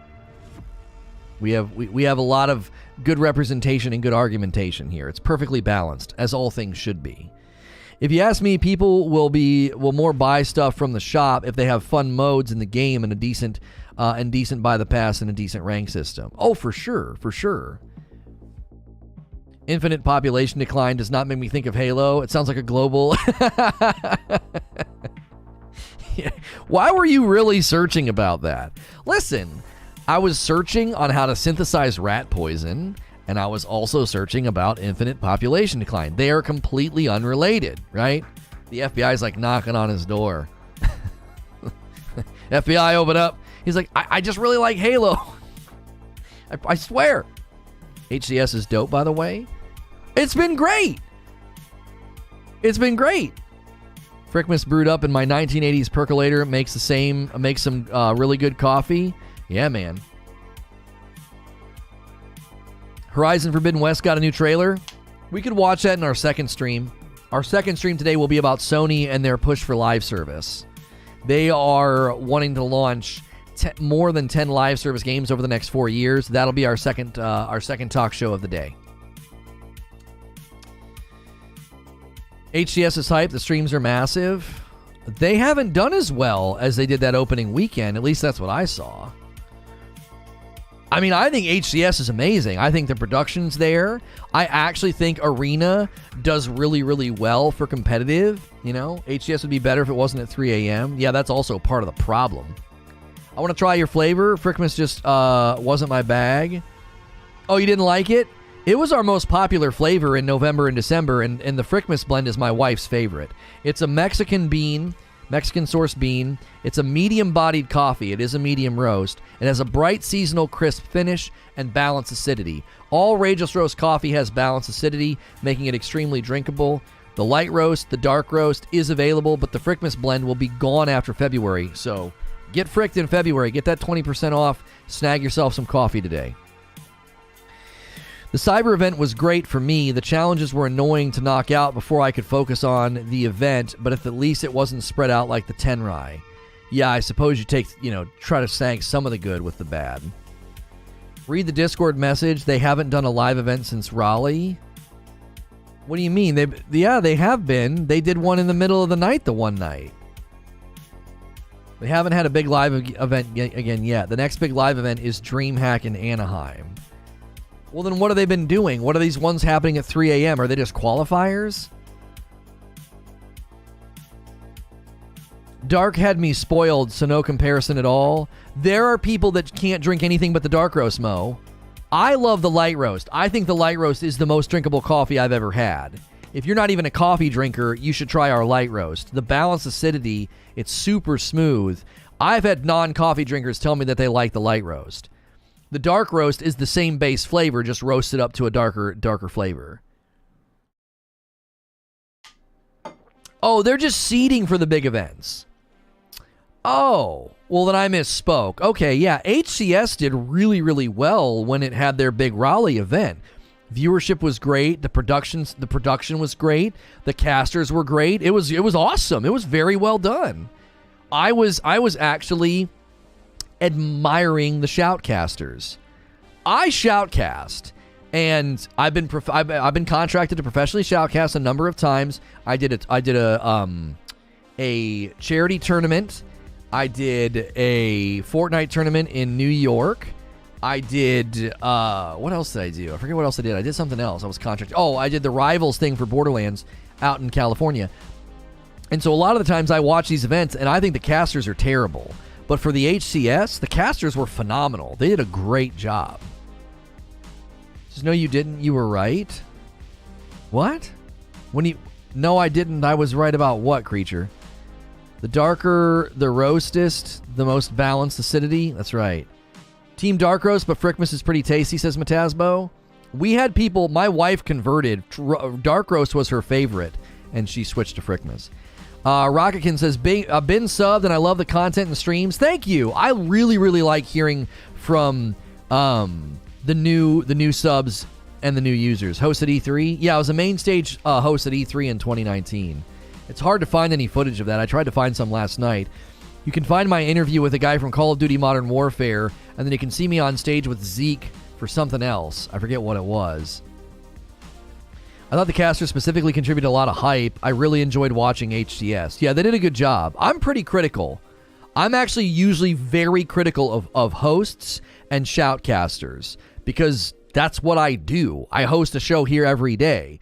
I picked up shoutcasting for fun and I had the largest talent agency I think in North America reached out to me after I shoutcast Fortnite for like a week just for fun. They wanted to contract me for a tournament in Canada. That was before Epic stepped in and said that they didn't want any tournaments to happen outside of their jurisdiction, so they shut that down. So I really enjoy shoutcasting, which makes me very critical of people that do it and don't do a good job. A lot of them are either stammering or they're mushmouth, like you can't understand what they're saying, or they yell too much. The HCS is not just a North American thing. It doesn't mean they aren't streamed at 3 a.m. to decent numbers. Oh. Yeah, but those aren't big events. Wires crossed that made Lono think he was misspeaking. Yeah, but those aren't big events, are they?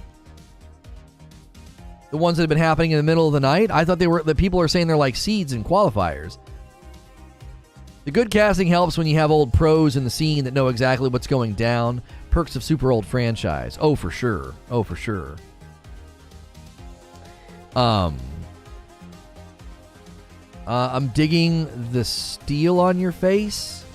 Why'd you call me Ethan? Oh, you're talking to Ethan in chat. I know we don't talk much sports ball, says Gilly, but I think you'd really like watching Romo. I think Tony's amazing. Previous QB, scary good knack for getting the play guess correct. Yeah, I know who Tony Romo is. Cowboys quarterback. Never really got a great shot. They couldn't protect him. Super smart, super quick, very good caster. He's been praised as one of the most... people want him to cast as often as possible. People love Romo, as they want him up in the booth. They love him. Terrible QB? Wow. It's debatable. I actually don't think he was bad. I think he had a bad offensive line, but I thought the same thing about Stafford, and look at what's going on with Stafford. I don't want to get stuck in sports ball. I said the same thing about Stafford. I said Stafford's a great quarterback. He's got a horrible offensive line, and look what the frick happened the minute he got out of Detroit. Romo wasn't terrible. He had a terrible line. Most quarterbacks in the NFL are not terrible. They either have a bad offensive coach or a bad line. Most of the time, a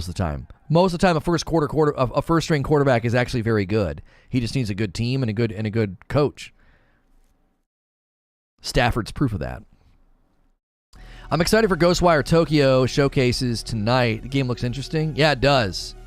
I was about to say the same thing. Lions sucked, and he clearly didn't. Yeah. There wasn't a Stafford problem, and it wasn't a Romo problem.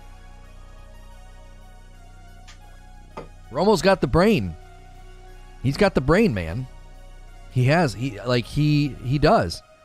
That's why he makes such a good play. That's why he makes such a good commentator. Very smart guy. Lono talking football. I'm here for SNTR Sports. Romo wasn't terrible. Just look at his records. He broke. Yeah. It was not him. Look at the all-time Troy Aikman number versus Romo's. Romo's numbers crushes his. Yeah, Romo was a great quarterback. I miss it so you could do 1 or 2 sentence summaries of Tiny Tina opinion. It's free for this month. Oh. Tiny Tina's Assault on Dragon's Keep is a standalone DLC attached to Borderlands 2. It's wonderful. It's great. It's fun. It's funny. Good looter shooter. Borderlands 2 is the granddaddy looter shooter. It's the best. It's hailed as the best in the Borderlands franchise. And Tiny Tina's Wonderlands comes out in March, and it's a whole new game. But Assault on Dragon's Keep is a DLC attached to Borderlands 2. It's worth a play. It's praised as the best DLC in Borderlands 2. Borderlands 2 is praised as the best Borderlands in the lineup.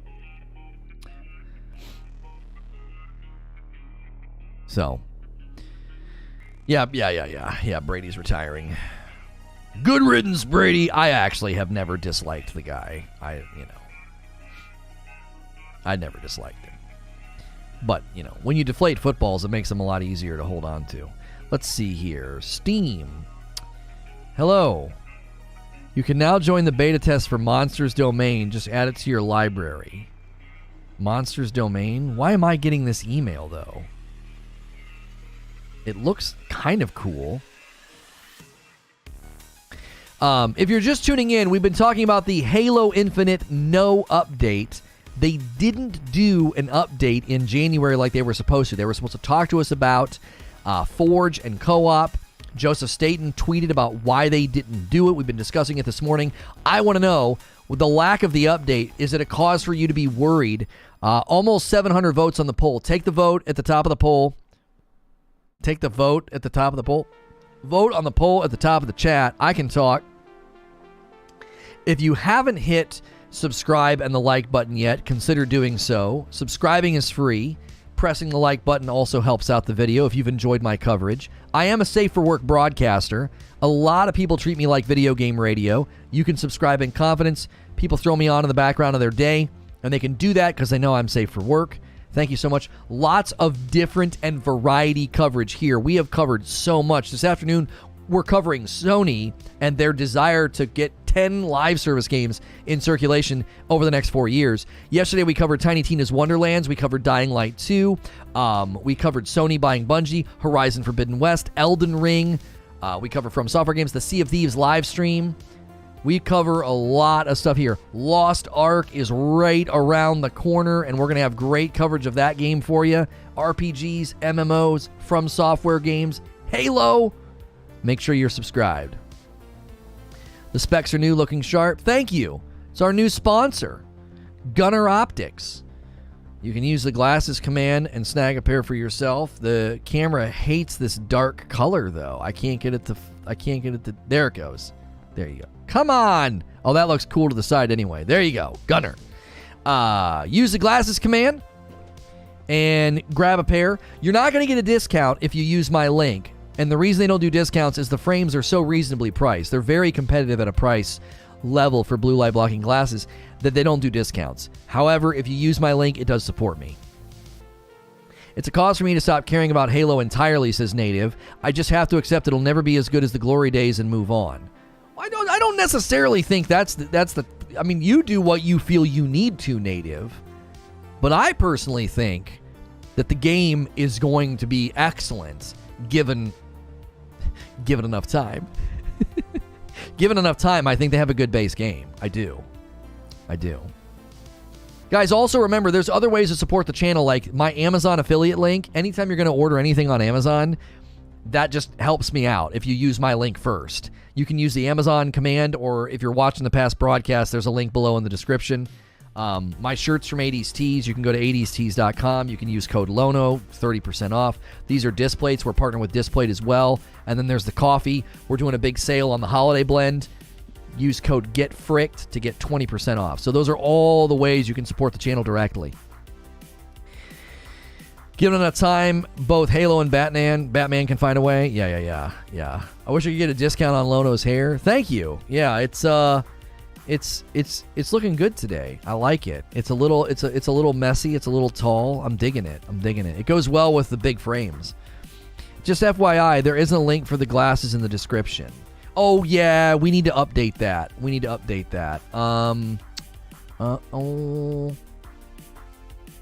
I can fix that. I'm going to do it right now. We have a default thing we just need to update.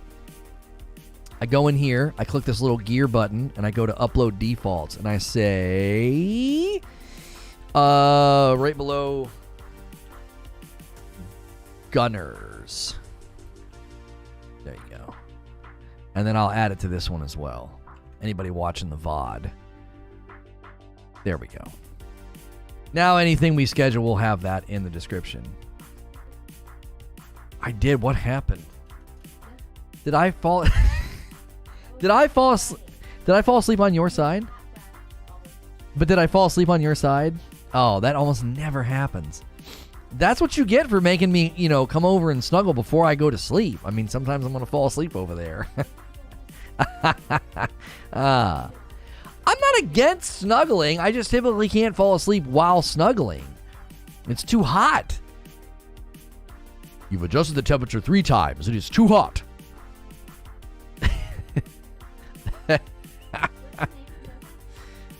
The thing, the too hot thing? That's from Star Trek The Next Generation. It was Worf. You've adjusted the temperature 3 times. It is too hot. I hope my brother's still in chat. We used to say that all the time. It is too hot. It was when they were all devolving into animals. And Counselor Troy was turning into a fish. So she was drinking lots of water and she couldn't get warm. And she kept turning the temperature up, and Worf got really angry. He scolded her. The sad part is companies are now making people excited to hear about bare minimum update, which should have been there the whole time. Yeah, it starts to feel a little bit like psychological manipulation. It's like, yeah, the game's so bad that you get like the most mediocre update. And you're like, yay, finally! You know?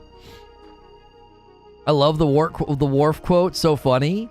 What a specific quote. We did stuff like that all the time. We would pick up a little quote from a show and it would just become a meme or a joke between me and my brothers. It is too hot, and then we did the I'm ashamed of my brother. That was from What show was that? What show is that from? Where like her brother, it was a family, and the brother had Down syndrome, and he got in with some mean guys, and he was wearing like a leather jacket, and he was being a bully, and he was a sweet kid, and it was a sweet family, and his sister was like, I'm ashamed of my brother. And we would quote that from time to time because it was supposed to be a real serious scene, and we ended up just laughing at it hysterically. That one's from Picket Fences. Yes, the show Picket Fences. Or no, was it Life Goes On? I think it was Life Goes On. Wasn't it? Life Goes On TV show. Wasn't it? Yeah, it was like Fight the Power. No, yeah, we've got it wrong, Derek. It was Life Goes On with Corky. It was Corky was the son and the family. Yeah. Yep. I just looked it up. It ran for I don't even know how long. Seasons. 4 seasons, 83 episodes. Yeah, Fight the Power. And remember they told him to go take a sandwich? He's like, I'm not going to take anyone's sandwich. We couldn't take it serious. We were never laughing at him because he had Down syndrome. It was actually a pretty bold move at the time to put somebody like that in a show. Like, that wasn't common. We never laughed at him in like a mean-spirited way. It was the things they made him say. Like, I'm not going to take anyone's sandwich. Like, that's like, you know what I mean? Instead of being like, no, I don't want to do it, or no, I don't want to bully somebody, but it was like, no, I'm not going to take anyone's sandwich. It was so oddly phrased, you know? And then he did it, and his sister got so mad. I'm ashamed of my brother.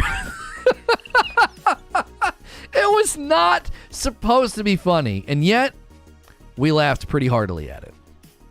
The leather jacket and Fight the Power and not going to take anyone's sandwich, that's mint. Yeah, he was like punching. He was like, Fight the Power, and he was like punching. Man, oh man. We never laughed at him for the reasons that others might have laughed at him. We weren't those kind of kids, but we definitely thought, man, oh man, you're making this kid do some of the dumbest stuff. Like, you're almost setting him up to be laughed at. It kind of felt like at times. It was a good show. We watched it all the time.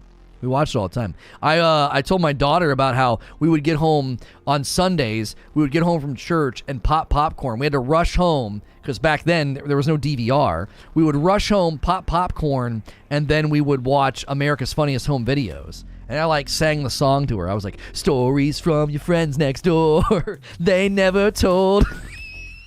You might be a star tonight, so let that camera roll. You're the red, white, and blue. The funny things you do, America, America, this is you. Dun, dun, dun, dun. Remember the show? Freaking rest in peace, Bob Saget. What a great host, bro. Oh my gosh. We rush home every Sunday to watch that. It's a great show. Remember how much we hated that Tom cuss on Star Trek? We were hate watching it, didn't even know it.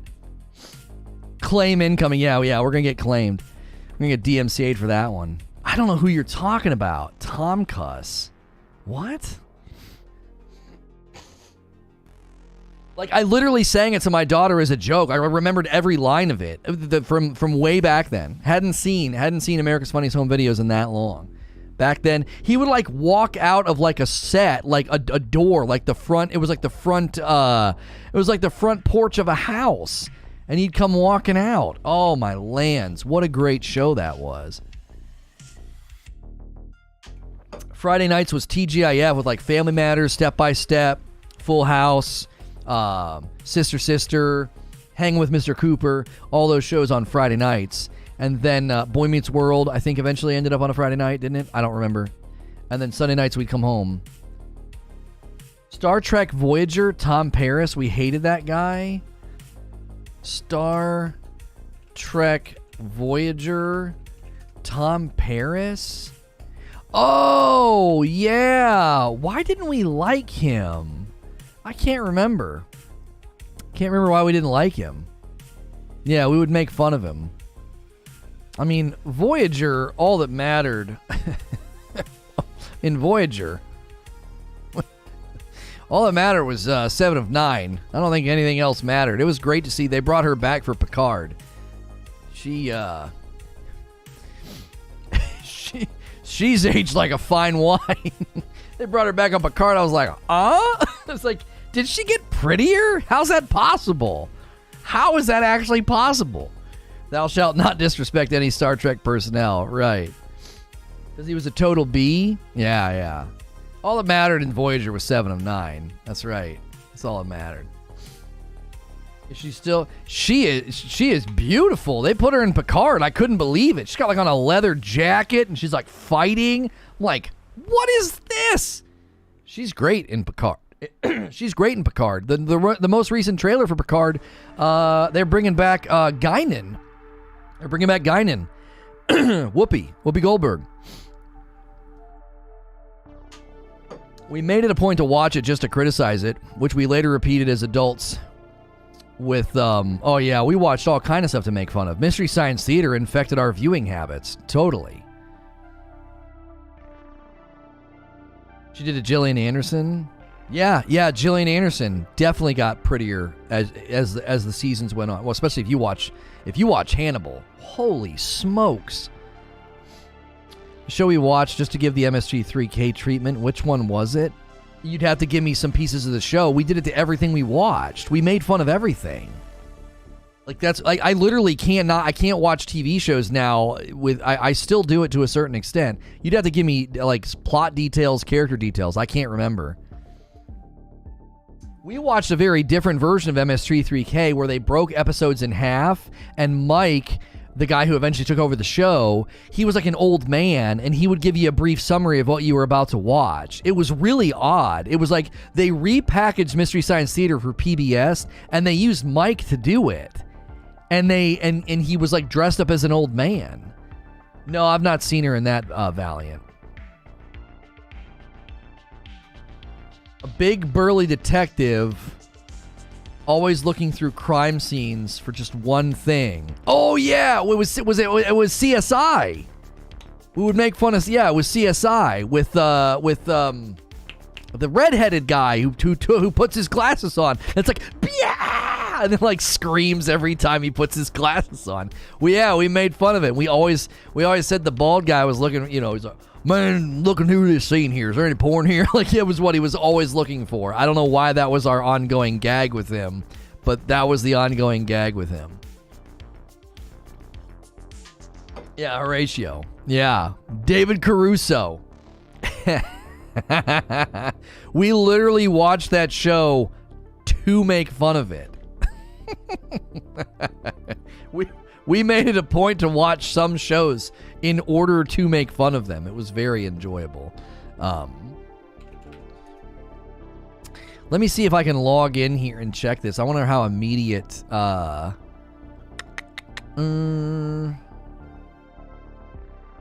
in. I gotta schedule the next stream, too. Caruso with the puns. Yeah. Looks like he'll be checking out early. Yeah! That was so stupid. So dumb. Yeah, this is saying we've gotten 1 click on the Gunner Optics link. I'm doubting that. It might just take a while to upload. I was going to see if it had shown any reports yet. All right, let me get this next stream scheduled. Sony live service games. Okay. Zip. And zip. Copy paste, copy paste. A lot of copy paste. There we go. What should we'll put ourselves in Horizon. That one's a really anticipated game. You have to put yourself in a freaking game. I'm not going to put us in Horizon Forbidden West news, though. All right, let me snag these tags. Close that out.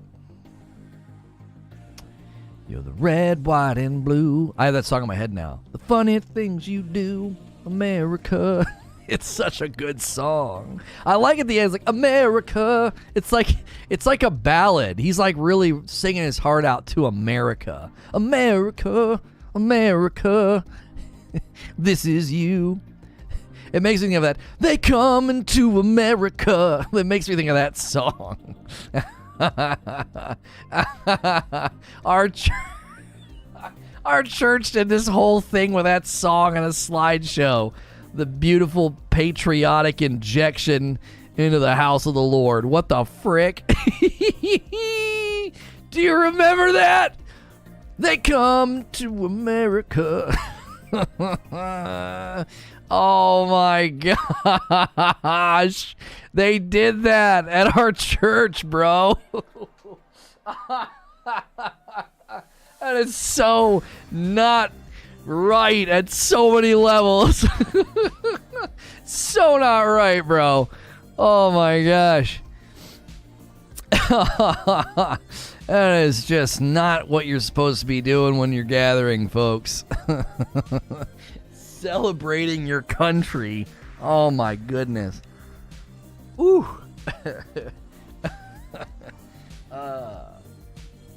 Oh yeah, dude. It was bad. It was bad, bro. It was bad. It was so inappropriate. Oh man. Whew. I always say I miss the 90s, but I know it's really just the simplicity of my younger years that I miss. All that said, the 90s were a cool decade. Oh, yeah, the TV shows and sci-fi back then kind of slapped. You know what I mean? Kind of slapped, you know? What was the Dave Coulier show? Full House. Full House had Dave Coulier in it. I don't know if he did a show other than that. You know? I don't know he was like, I don't know if he was known for anything. He did kind of like, I don't think he was super popular. I think he did kind of like slapstick stand-up, and it wasn't received that well. I don't think he did all that well as a stand-up comic. I mean, he had a stand-up career, which is an achievement in and of itself. That's a very, very hard industry to do anything in. But he was, I think he was most well known for Full House, was he not?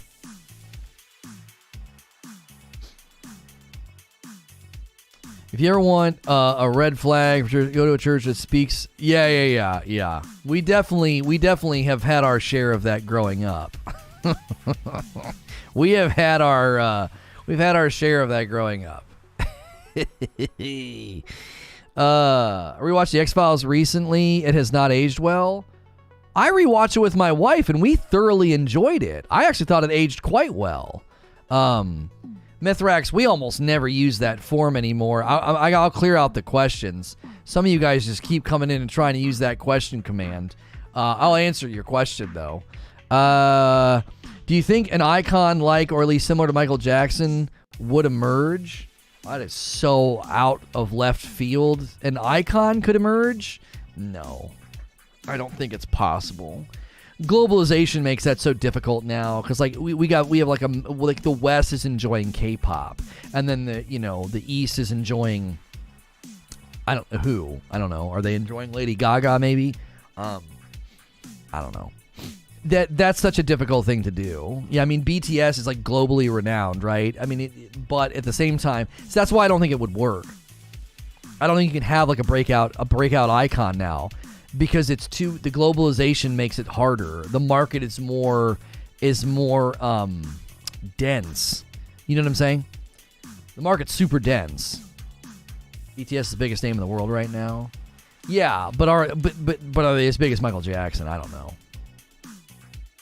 I think that's what makes it tough, right? Like a group like BTS becomes this super popular group, but are they at MJ's level? I don't know. Yeah, Taylor Swift, like she's globally renowned, but is she at Michael Jackson's level? I don't know. I don't know if it's possible. Back then, it was like when you got to that level, there wasn't anything else to really compete with you. Now, when you get to that level, you got Taylor Swift, you got BTS, you got Gaga, like you got like a lot of people at that global icon status. So it's it becomes more competitive, it becomes more dense, if that makes sense. And the market also, it's literally attention span of a 5-year-old. Yeah. Like you're here, you're relevant, for such short periods of time. That's also true. I need to plug my frickin' phone in. It's not charging at night. I don't know why. Ed Sheeran's getting up there. What's BTS? It's a K-pop band. It's like a boy band from... Where are they from? Are they Korean?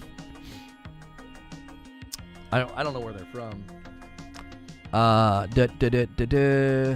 They're also known as the Bangtan Boy, is a South Korean boy band formed in 2010. They debuted in 2013, and they're I don't even know their net values got to be just nosebleed worthy.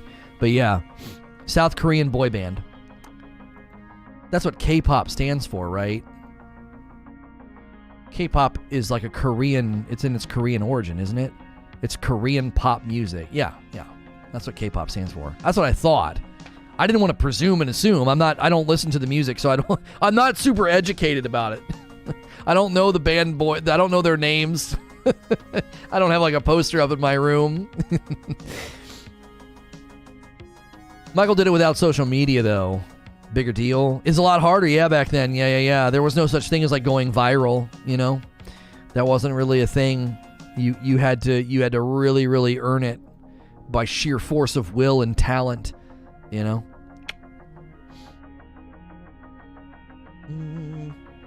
So, give me a second here. I'm going to run upstairs super, super quick. You might see some ads. We'll keep the conversation going. Do me a favor if you haven't already. Smash the like button. We only need about 50 more likes to hit 400 likes. Those like milestones help the video. Take the poll at the top of the chat if you haven't done so. Really, really good results on the poll today. Halo Infinite, no update about Forge and Co-op. Are you worried about the game, the engine, the slowness of updates, and things like that? There's other ways to support the channel. It's free to subscribe, or you can use the $sign at the bottom of the chat if you want to support directly through a tip or a membership. And again, you might see some ads when I step away. I'll be right back.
Okay.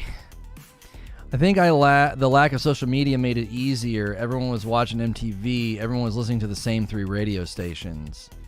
Yeah, that definitely funneled more attention. You know what I mean? It did. I don't know. There's pluses and minuses. Because the reach of social media and Twitter and going viral is insane. You know what I mean? Absolutely insane. It'll come at 12 p.m. chill. If you're telling me to chill, my stream is not about the big team battle update. It's about the fact that we were supposed to get an update in January, and Joseph Staten said we can't give you an update. So Halo Infinite no update has nothing to do with big team battle. So, and to be quite honest, they tried to update it in January and they messed it up. So they don't really get a lot of credit and patience in my book with respect to the big team battle. You know, I think they need to be criticized a little bit. Album and hit sales are also very difficult to compare now. Yeah, the reach, the how far music can reach now is just crazy. You know what I mean? It's just absolutely crazy. You know, it's so hard to compare. There's so many avenues of listening to music now that reaches beyond what they could have done back then. You think Michael Jackson would have pulled it off in the current time? It's hard to know. There was a lot that contributed to it because there was more of a, I don't know, there was more of a runway back then for that kind of a thing, and he was it's so hard to compare to now. He was a pioneer, and it's hard to be a pioneer now. So much has been done with music. Streaming also eats into sales as well. Haven't bought an album in 15 years. Yeah. Do you think Infinite should have been delayed beyond the year it already was? Probably, but that's a hard question to answer because you get to a point where you got to crap or get off the pot. You know what I mean? And I think they got to that point. It was like, you got to push the game out. What are you doing? You know? Push it out. You've got to get something in view of the public, something in the public's hands, and start receiving that feedback, start receiving that information, and then make your adjustments. You know,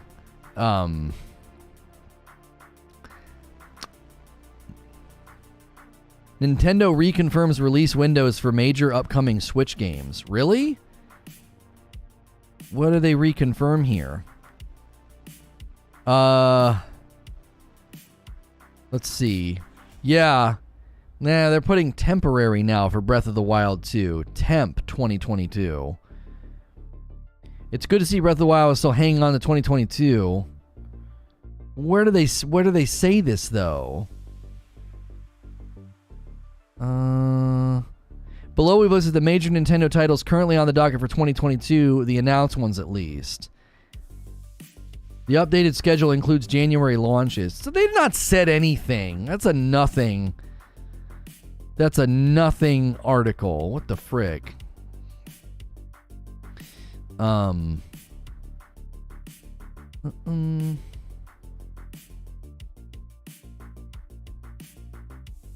just want a date for Zelda. Yeah, we did a video that's doing very well on updates about the leaks and about what it's gonna include. But we still don't have a date. They're still aiming at this year though. Seeing if anything else is broke. Netflix just gave us first looks at Knives Out 2, The Gray Man, and Henry Cavill back as Sherlock and Enola Holmes 2. Oh, good, they're doing a sequel. I liked him as Sherlock in that.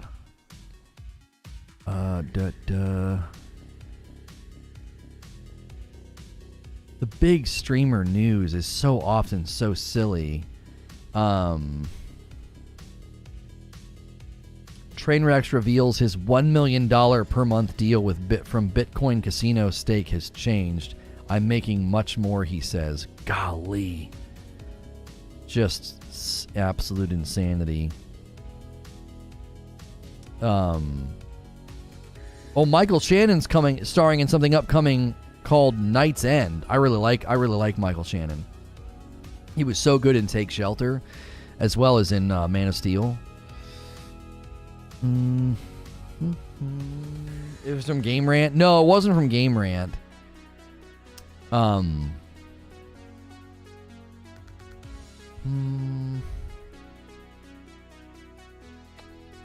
Oh, here's something about Call of Duty Warzone pros claim Raven enhances bullet registration for low KD players. So Call of Duty pros are saying that Raven is enhancing bullet registration for low KD players. Do you guys think this is something? You think this is true? Recently, top-tier Call of Duty players have been shadow banned after receiving an influx of reports causing these players to switch to new accounts. After playing a few matches on the new account, many began to speculate that low KD accounts were receiving a boost in aim assist and enhanced bullet registration. Bullet registration is defined as the number of shots the game registers as successful hits against player enemies. The accuracy of the bullet reg is an important factor. It's based on connectivity and exhibits some inaccuracies when the server is not up to par. However, professional Warzone players believe that after a few games on low KD accounts, they experience a significant increase in bullet reg accuracy, giving them an advantage. Update, this guy said. It's an absurd difference in bullet reg. Played on a 0.3 KD account to see if I shoot missile, or another account if I suck. Many Warzone players have backed up these claims, revealing similar experiences after switching to low KD accounts. Popular Warzone player Flanked claims that after testing out the game on a 0.3 KD account, he found an absurd difference in bullet reg. Another Call of Duty gamer by the name of Z Smith added that he faced similar issues when playing on a 0.7 KD account. Many gamers claiming that Raven also offers significant improvement to aim assist for low KD. Jiminy Christmas. Raven has yet to comment on the issue.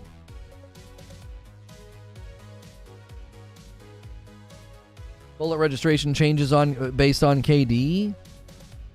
That's what it seems like. I don't know if we would be able to cover this on split screen. We might have to. I'm going to throw it in here. Yeah, in here. I'm going to throw it in one of our rooms where we hold stuff. I don't know. We try to cover stuff like that. The people are testing it and saying they're noticing a significant difference. I find that kind of hard to believe. These guys are always head casing. I don't think this is new. Somebody posted something about Forbidden West. What room was I in? Is that general or gaming news? I don't know. I thought I saw something just a second ago when I was in Discord.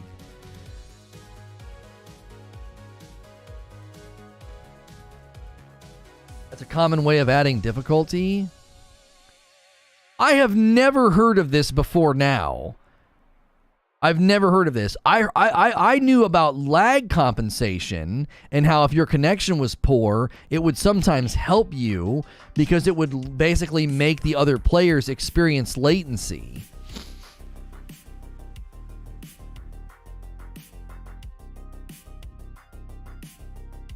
That too. Could it be because lower KD accounts get better connection due to less skill-based matchmaking? I posted the new trailer in SNTR General. Showcases challenges, outposts, gear, and more. Shoot. They keep dropping stuff like this on Thursday, and it makes it really, really tough for us to cover because Fridays is from Fridays. Yeah, it's a 2-minute trailer. Already has 75,000 views. Wait a minute. I'm seeing footage we've already seen.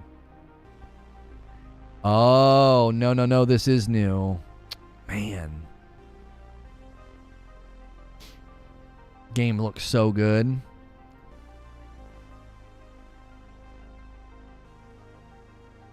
So many layers. Skill-based matchmaking resulting in worse connection and higher skilled players having better movements, more difficult to hit.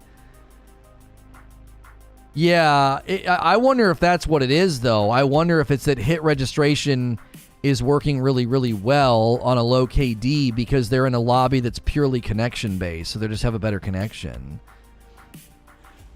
Why is this being flagged now? People test and play different accounts all the time. Well, this is why.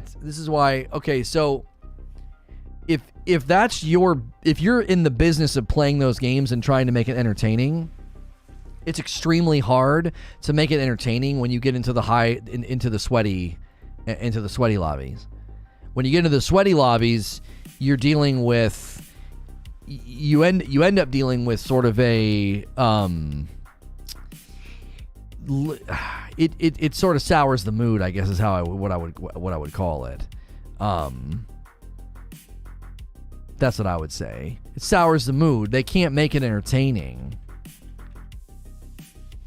I think that's the problem. That's always been the problem with streamers and skill-based matchmaking, is they end up in a rut. And when they get in that rut, it really, really damages really damages their ability to entertain. And so they start jumping on lower KD accounts. They smurf because it's like, I can't make this entertaining. I'm dead all the time, losing all the time. Unless you're like Timmy Tenders is a natural born entertainer. So he just kind of sits there and talks to chat and does, maybe a little bit of shoutcasting after he's dead. But most streamers don't want to do that. They're not known for that. Why is it being observed now when the player behavior that is showing has been present for a long time? I don't understand. You're presuming what player behavior has been present for a long time. We also, being on a lower KD account means you are with lower KD players, so their movement will be poor. So of course your hit registration will be better. And are we surprised that doing better in Smurf lobbies? These are pros, though. Come on, they're not just like, hey, no. Let's be careful here. Pros smurfing or experienced players smurfing isn't new. They are finding not only they're having an easier time and getting more kills, they are finding that the hit registration problems seemingly go away when they do this. Meaning that potentially hit registration is suffering for a variety of reasons. Maybe it's suffering because skill-based matchmaking creates a lack of match connection integrity, and that's why it's happening. Maybe it's because they actually adjust hit registration for the lower KD lobbies. It could be any number of things. People that play at this level aren't just magically coming up with an excuse, I'm playing better because hit registration is better. No, they do this all the time. They haven't only just started smurfing. They've been doing it for ages. So for them to flag it now suggests something has changed. That's the point I was trying to make. I understand what you're saying, Valiant, what I just said. Yes, they've been doing this for a long time. Smurfing isn't new. Smurfing and discovering better hit registration is new. The hit reg problems go away because no one's exploiting movement mechanics. I don't know. I think that's an oversimplification. I wouldn't wave a hand at this. I wouldn't. I would say, yeah, there might be something going on. It could be a lot of factors leading to the result. It might not be as sinister as them like turning a dial for like lower KD players, but there's something else going on. I don't think it's as simple as a wave of the hand of like, people aren't moving as much. They've smurfed before, which means they've gone into lobbies before where people aren't moving and doing things that would make them harder to hit. This isn't a new thing. Therefore, there might be something going on to create different hit registration in low KD lobbies. Skill-based hit reg is in the patent that Activision holds for skill-based matchmaking. The silence from Raven is telling. Right, they don't even have a firm answer to come out and be like, well, we understand why this might be happening. Here's all the reasons that it might be happening. By no means am I saying it's scientific, but something has changed. It may not be what they are implying, though.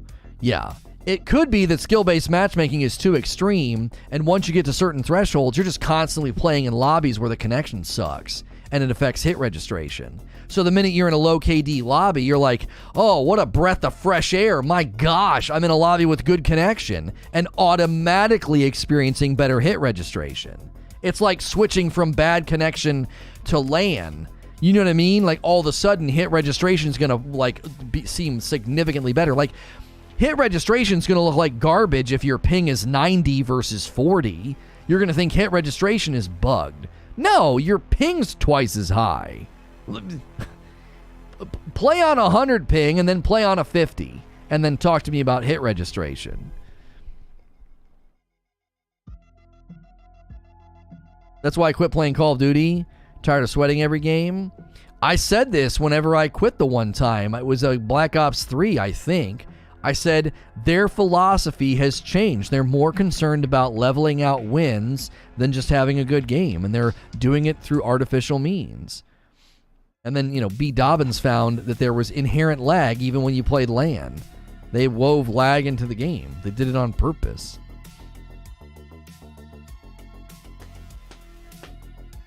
Good connection against players with crap movements versus bad connections against players with good movements. The hit registration will be vastly different. I don't know how much of it has to do with the movement, though. I don't. Because when you're shooting at somebody and it just doesn't register.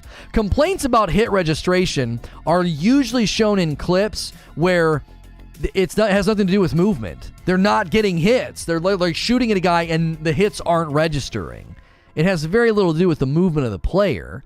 It's potentially related to the lag and the latency because they're in a skill-based environment and the connection suffers. The game is also having persistent frame drops on PC, and streamers have to reset the game, so it could be engine problems. Battlefield just closed DICE down. These guys are not able to put out a scoreboard until March. Can't make this up. Battlefield Direct Communication says our next update after today's hotfix will now roll out in early March. This is a change from our last messaging to you all on its intended release. The extra time will help us ensure we improve the quality of our updates and include additional changes. Jeepers. Just jeepers. What the frick? But you are thinking like a Lono, not like a scumbag who knows he's exploiting the movement system, which 100% affects reg. Movement isn't really fast enough in this game to be the sole contributor, in my opinion. It could be a small factor, but like Lono said, when you shot while your crosshairs were over someone. Yeah, I don't think hit registration is going bonkers in the more challenging lobbies because people are using movement exploits.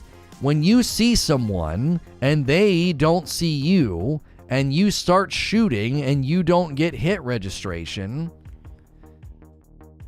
Like, the clips that I've seen showcasing hit reg, it's not against some guy who's like running, sliding, hopping, jumping.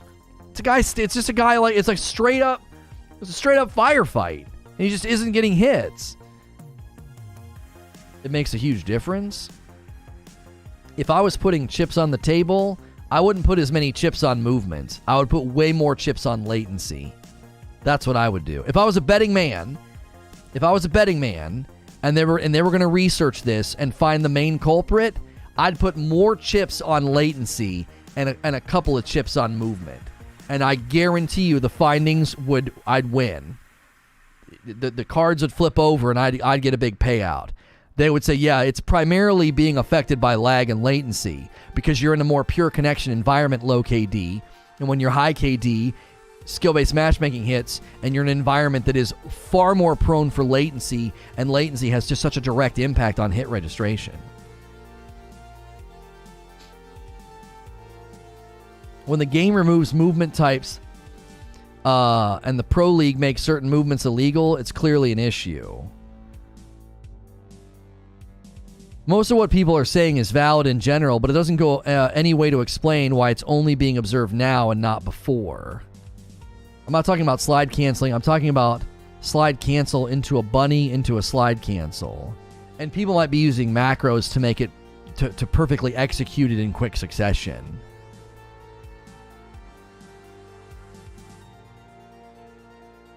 You guys are playing dumb at this point? No one's playing dumb. There's no reason to say that. I don't think anybody's playing dumb. I think hit registration is more directly impacted by latency than movement, even if people are doing movement exploits. Late to the convo, but there's definitely something there. I've had 3 times over the last month that really left me scratching my head. Shots just didn't register.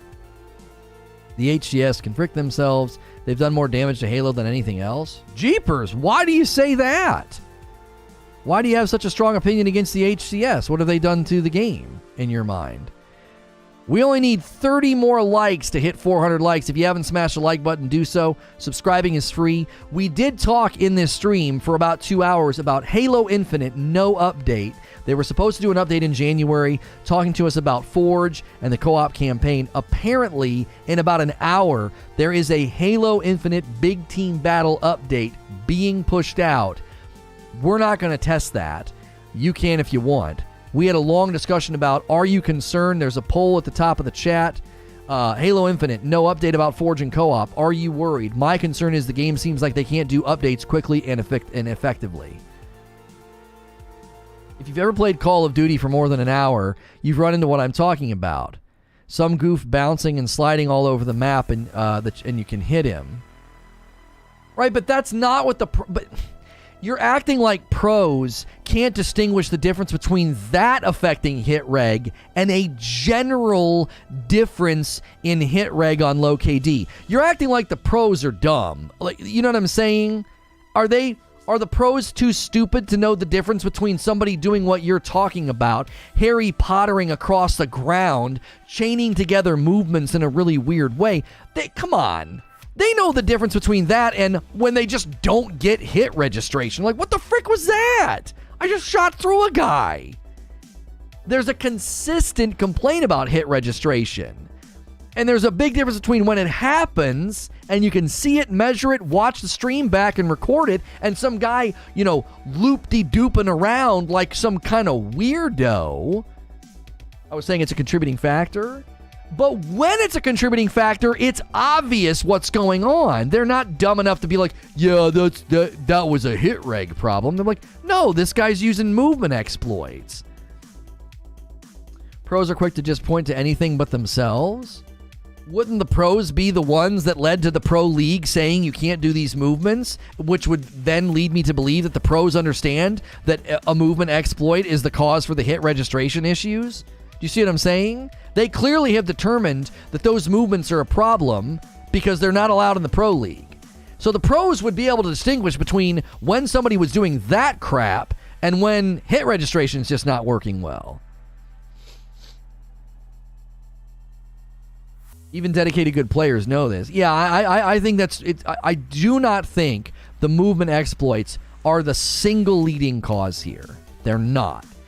If I was a betting man, I'd put chips on the table and say it's mostly connection related. You are putting them in lobbies where the connection lacks integrity because you're more worried about skill-based matchmaking, and the minute skill-based matchmaking isn't firing, a low KD account isn't going to be shoved in anywhere. You're going to be just shoved in any game you can get connection-based. Boom. Hit registration is going to be significantly better because your connection is more stable. The pros want to dumb down the game for themselves, so the pros should never be listened to. The pros think the game should be Halo 3.5, so the pros can go frick themselves. I think they have every right to contribute to the conversation, but I don't think the game is being catered to them. What do you think has been done to Halo Infinite's gameplay, guns, and balance? They haven't done anything. What are you even talking about? What has 343 done to Halo Infinite since its launch based on the pros' influence? What? The radar change was the only thing I know they did, and that seemed to come from the general community that they didn't want threat detector. They wanted the generic Halo radar. What other big changes have they done? I don't see 343 marching to the tune of the pros' fiddle. I don't see any evidence of that at all.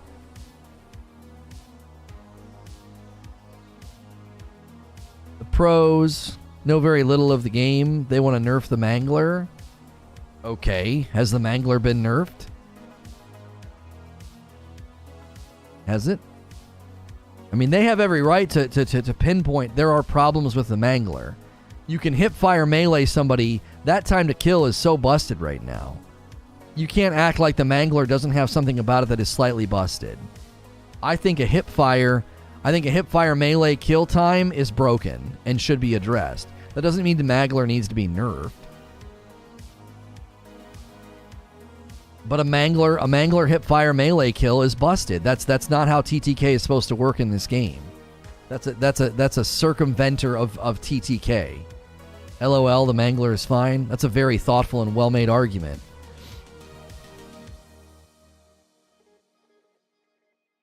The pros were deeply involved in map design because they were brought in to do playtesting and give feedback. It's a 3-shot kill gun and has a spike on the end. It's a hip fire melee kill.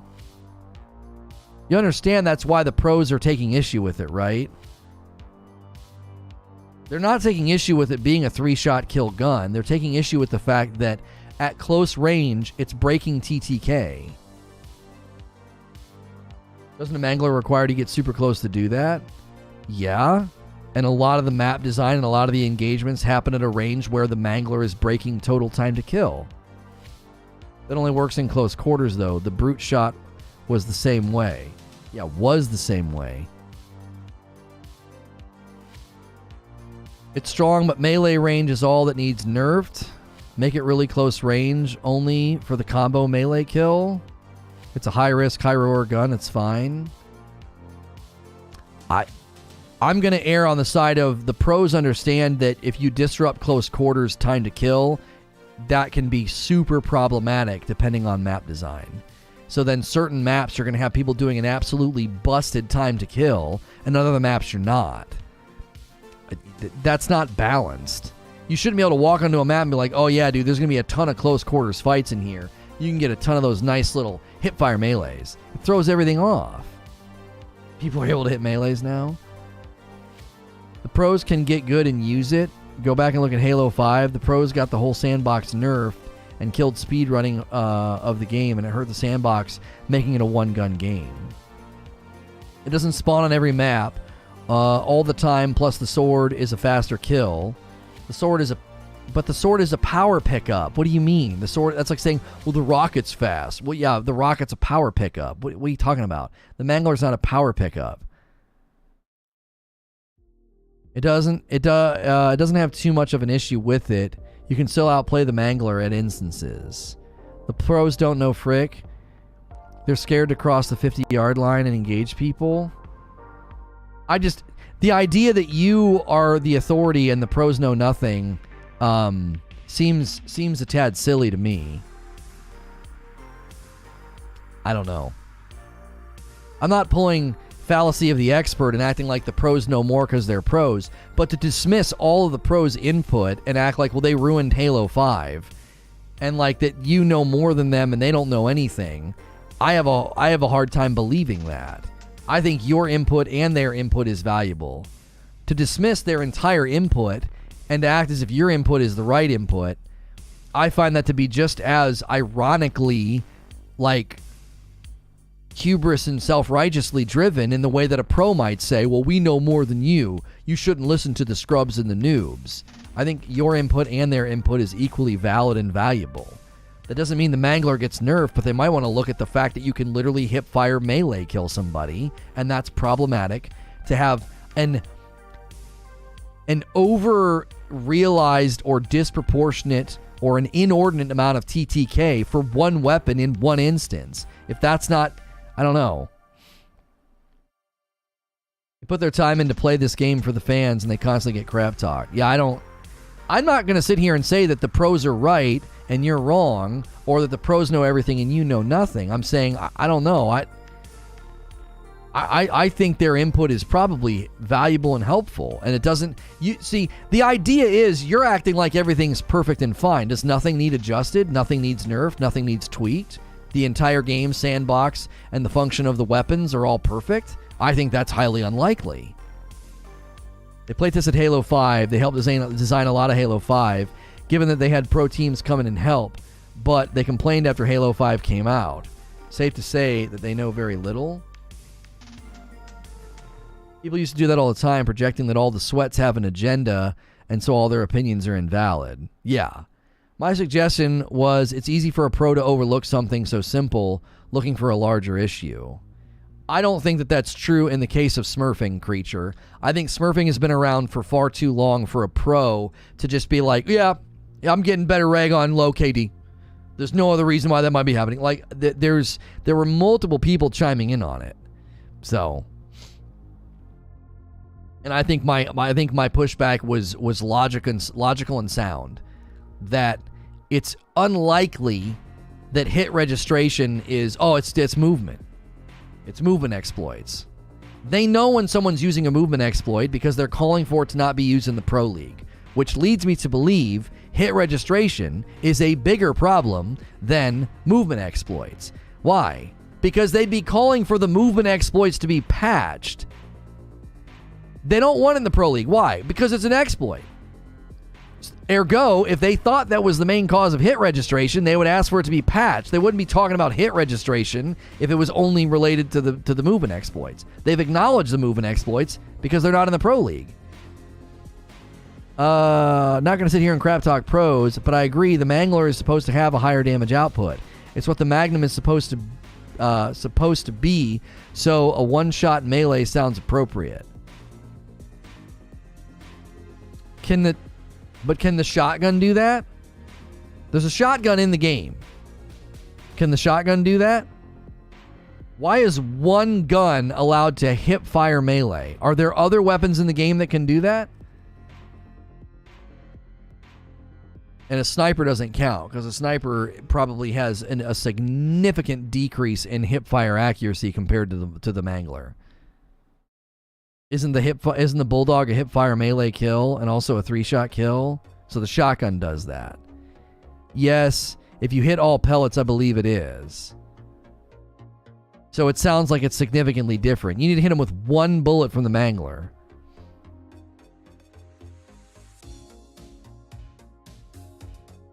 I'm not going to take the pros' word without a grain of salt. They've been making claims in other games.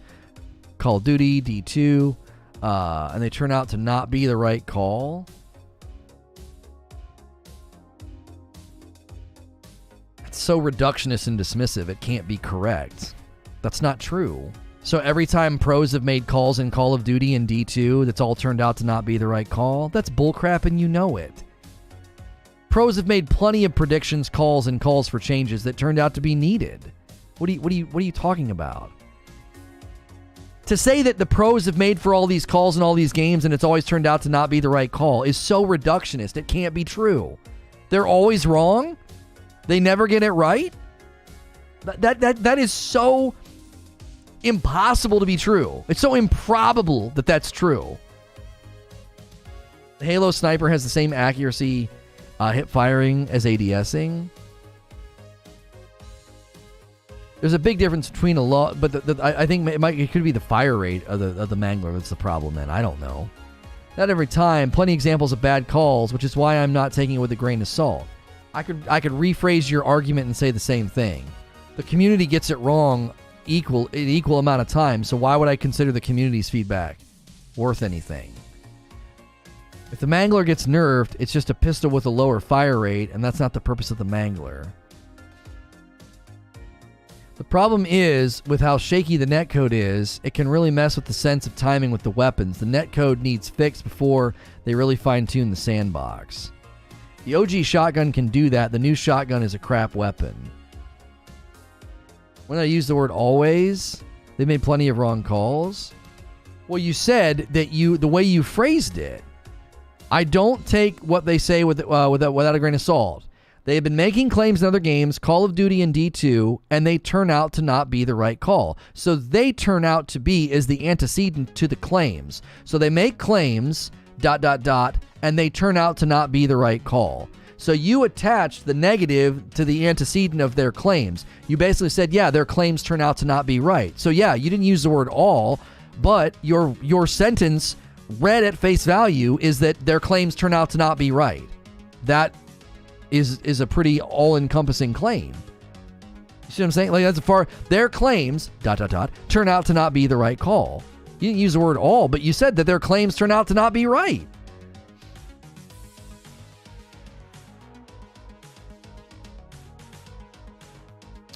Call of Duty's different. The games now have 50 plus attachments per gun, some of which aren't fit for competitive. Now we're talking about like 10 different things. Just lumping all pros in a group as one entity and then blaming them for any of the mistakes, for any of their mistakes just feels mad. Yeah, I don't know. The pros have really, really good insight and input into map balance, map flow, you know. I never said they were right either. My point is, just because they make a claim doesn't make it the right call. No one is arguing fallacy of the expert. Oh, well, they're pros, so they're right. No one has yet argued that yet. You're arguing against a point that no one made. No one has said that. If you name the individuals who are making the claims instead of labeling them as the pros, then it falls apart completely. I think the Mangler is fun the way that it is, but I do think that they could make it respawn of the Mangler longer so they're not constantly getting picked up, and maybe lower the amount of ammo.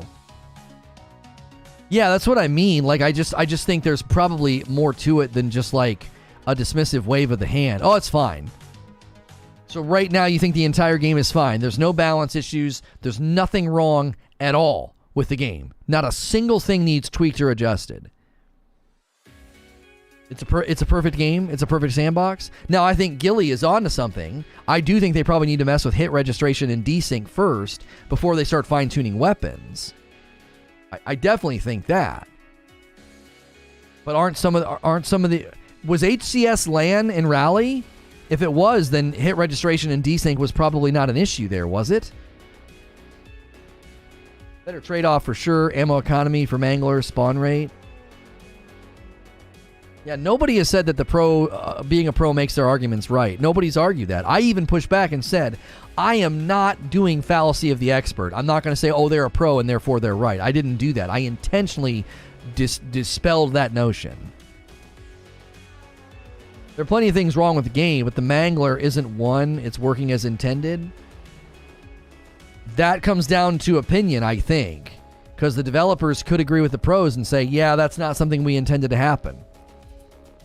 You could claim it's working as intended. Has 343 said that was an intended consequence of the gun? Have they said that? Did the developers come out and say, in a competitive arena shooter environment, close quarters combat, we envisioned the Mangler being a one-shot melee kill? Have they said that? Because if they haven't stated that, that's simply your opinion that it's working as intended.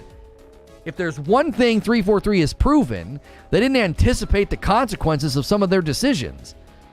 So I don't know if they've gotten my confidence to be like, yeah, Mangler's working just fine. Everything I've seen about pros arguing for Mangler have been lower spawn rate, less ammo. Right. So they could say, oh no, it is working as intended, ... However, we think it's happening too often. We think the frequency of the gun spawn rate and the ammo economy is in too great supply. Therefore, we're going to limit it. We think it's fine to have a weapon that can do this, but the frequency's too high. There could be a variety of things that 343 comes out and says. 343 needs to not listen to the pro players and tell them to STFU. I can't interact with you. You're not an intellectual. You're just an angry chatter. I can't have conversations with people like you. It's not worth it. They should just tell all the pros to shut up. A potential multi-million-dollar industry, both respect with sponsorships and viewership, and they've already selected a bunch of pro organizations to support the HCS. They've got HCS pro skins and microtransactions in the game. But yeah, they should just all tell them to shut up. Mangler needs to be on the same spawn cycle as the heat wave or the shotgun, says Phase Snipe Down. It has a 30-second spawn timer, feels like 3 people have it at all times due to how much ammo it has. Halo comp needs some quality of life updates. Also wouldn't mind a thrust for the Accurus also. So he's basically saying that the Mangler is equal to the shotgun, which moments ago you guys made that point. Well, the shotgun can do it. Okay, cool. Thanks for your concession that it should be treated like the shotgun. It's a one-shot melee hit. So it should be in the game as frequently as the shotgun. Thank you for admitting and conceding the argument. I appreciate that. It's always nice when somebody can admit they're wrong. All right, we can move on now.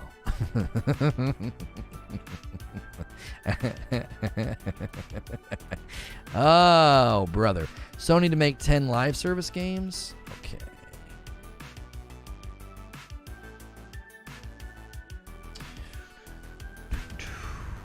Getting a tweet ready. We got to shift gears. We got more debates. We got more debates to be had. This is going to be about Sony making a live service game.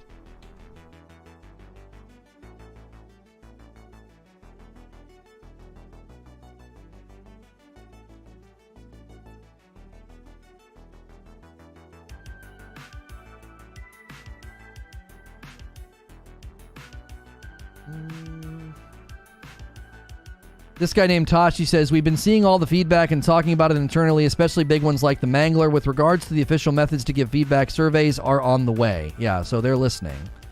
What does fallacy of the expert mean?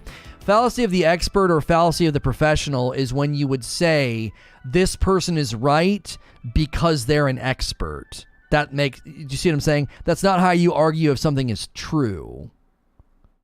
You see what I'm saying? So if you said, this guy is an expert painter, and he said that you can drink paint to heal a cold. He's a professional painter, so that must be true. That's fallacy of the expert or fallacy of the professional. You're basically saying something is true because of the authority stating it. That's not how you determine if something is true. So no one was saying, oh, the pros are right because they're pros. That would be fallacy of the expert or fallacy of the professional.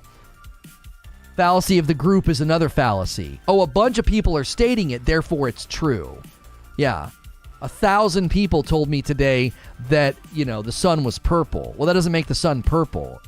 Well, a bunch of people said it was. That's not, that's... Now, fallacy of the group can often be mislabeled because when you have group corroboration of a claim, that makes something more believable or more trustworthy. But it doesn't make it true. There's a difference between arguing something is trustworthy and not the same as arguing something is true.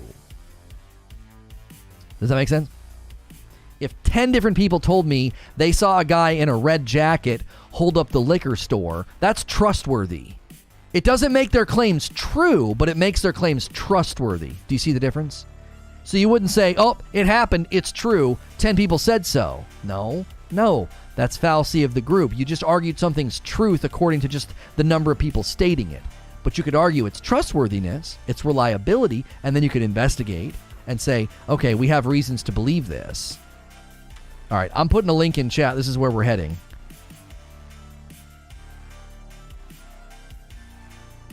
We got to shift gears here to the Sony discussion.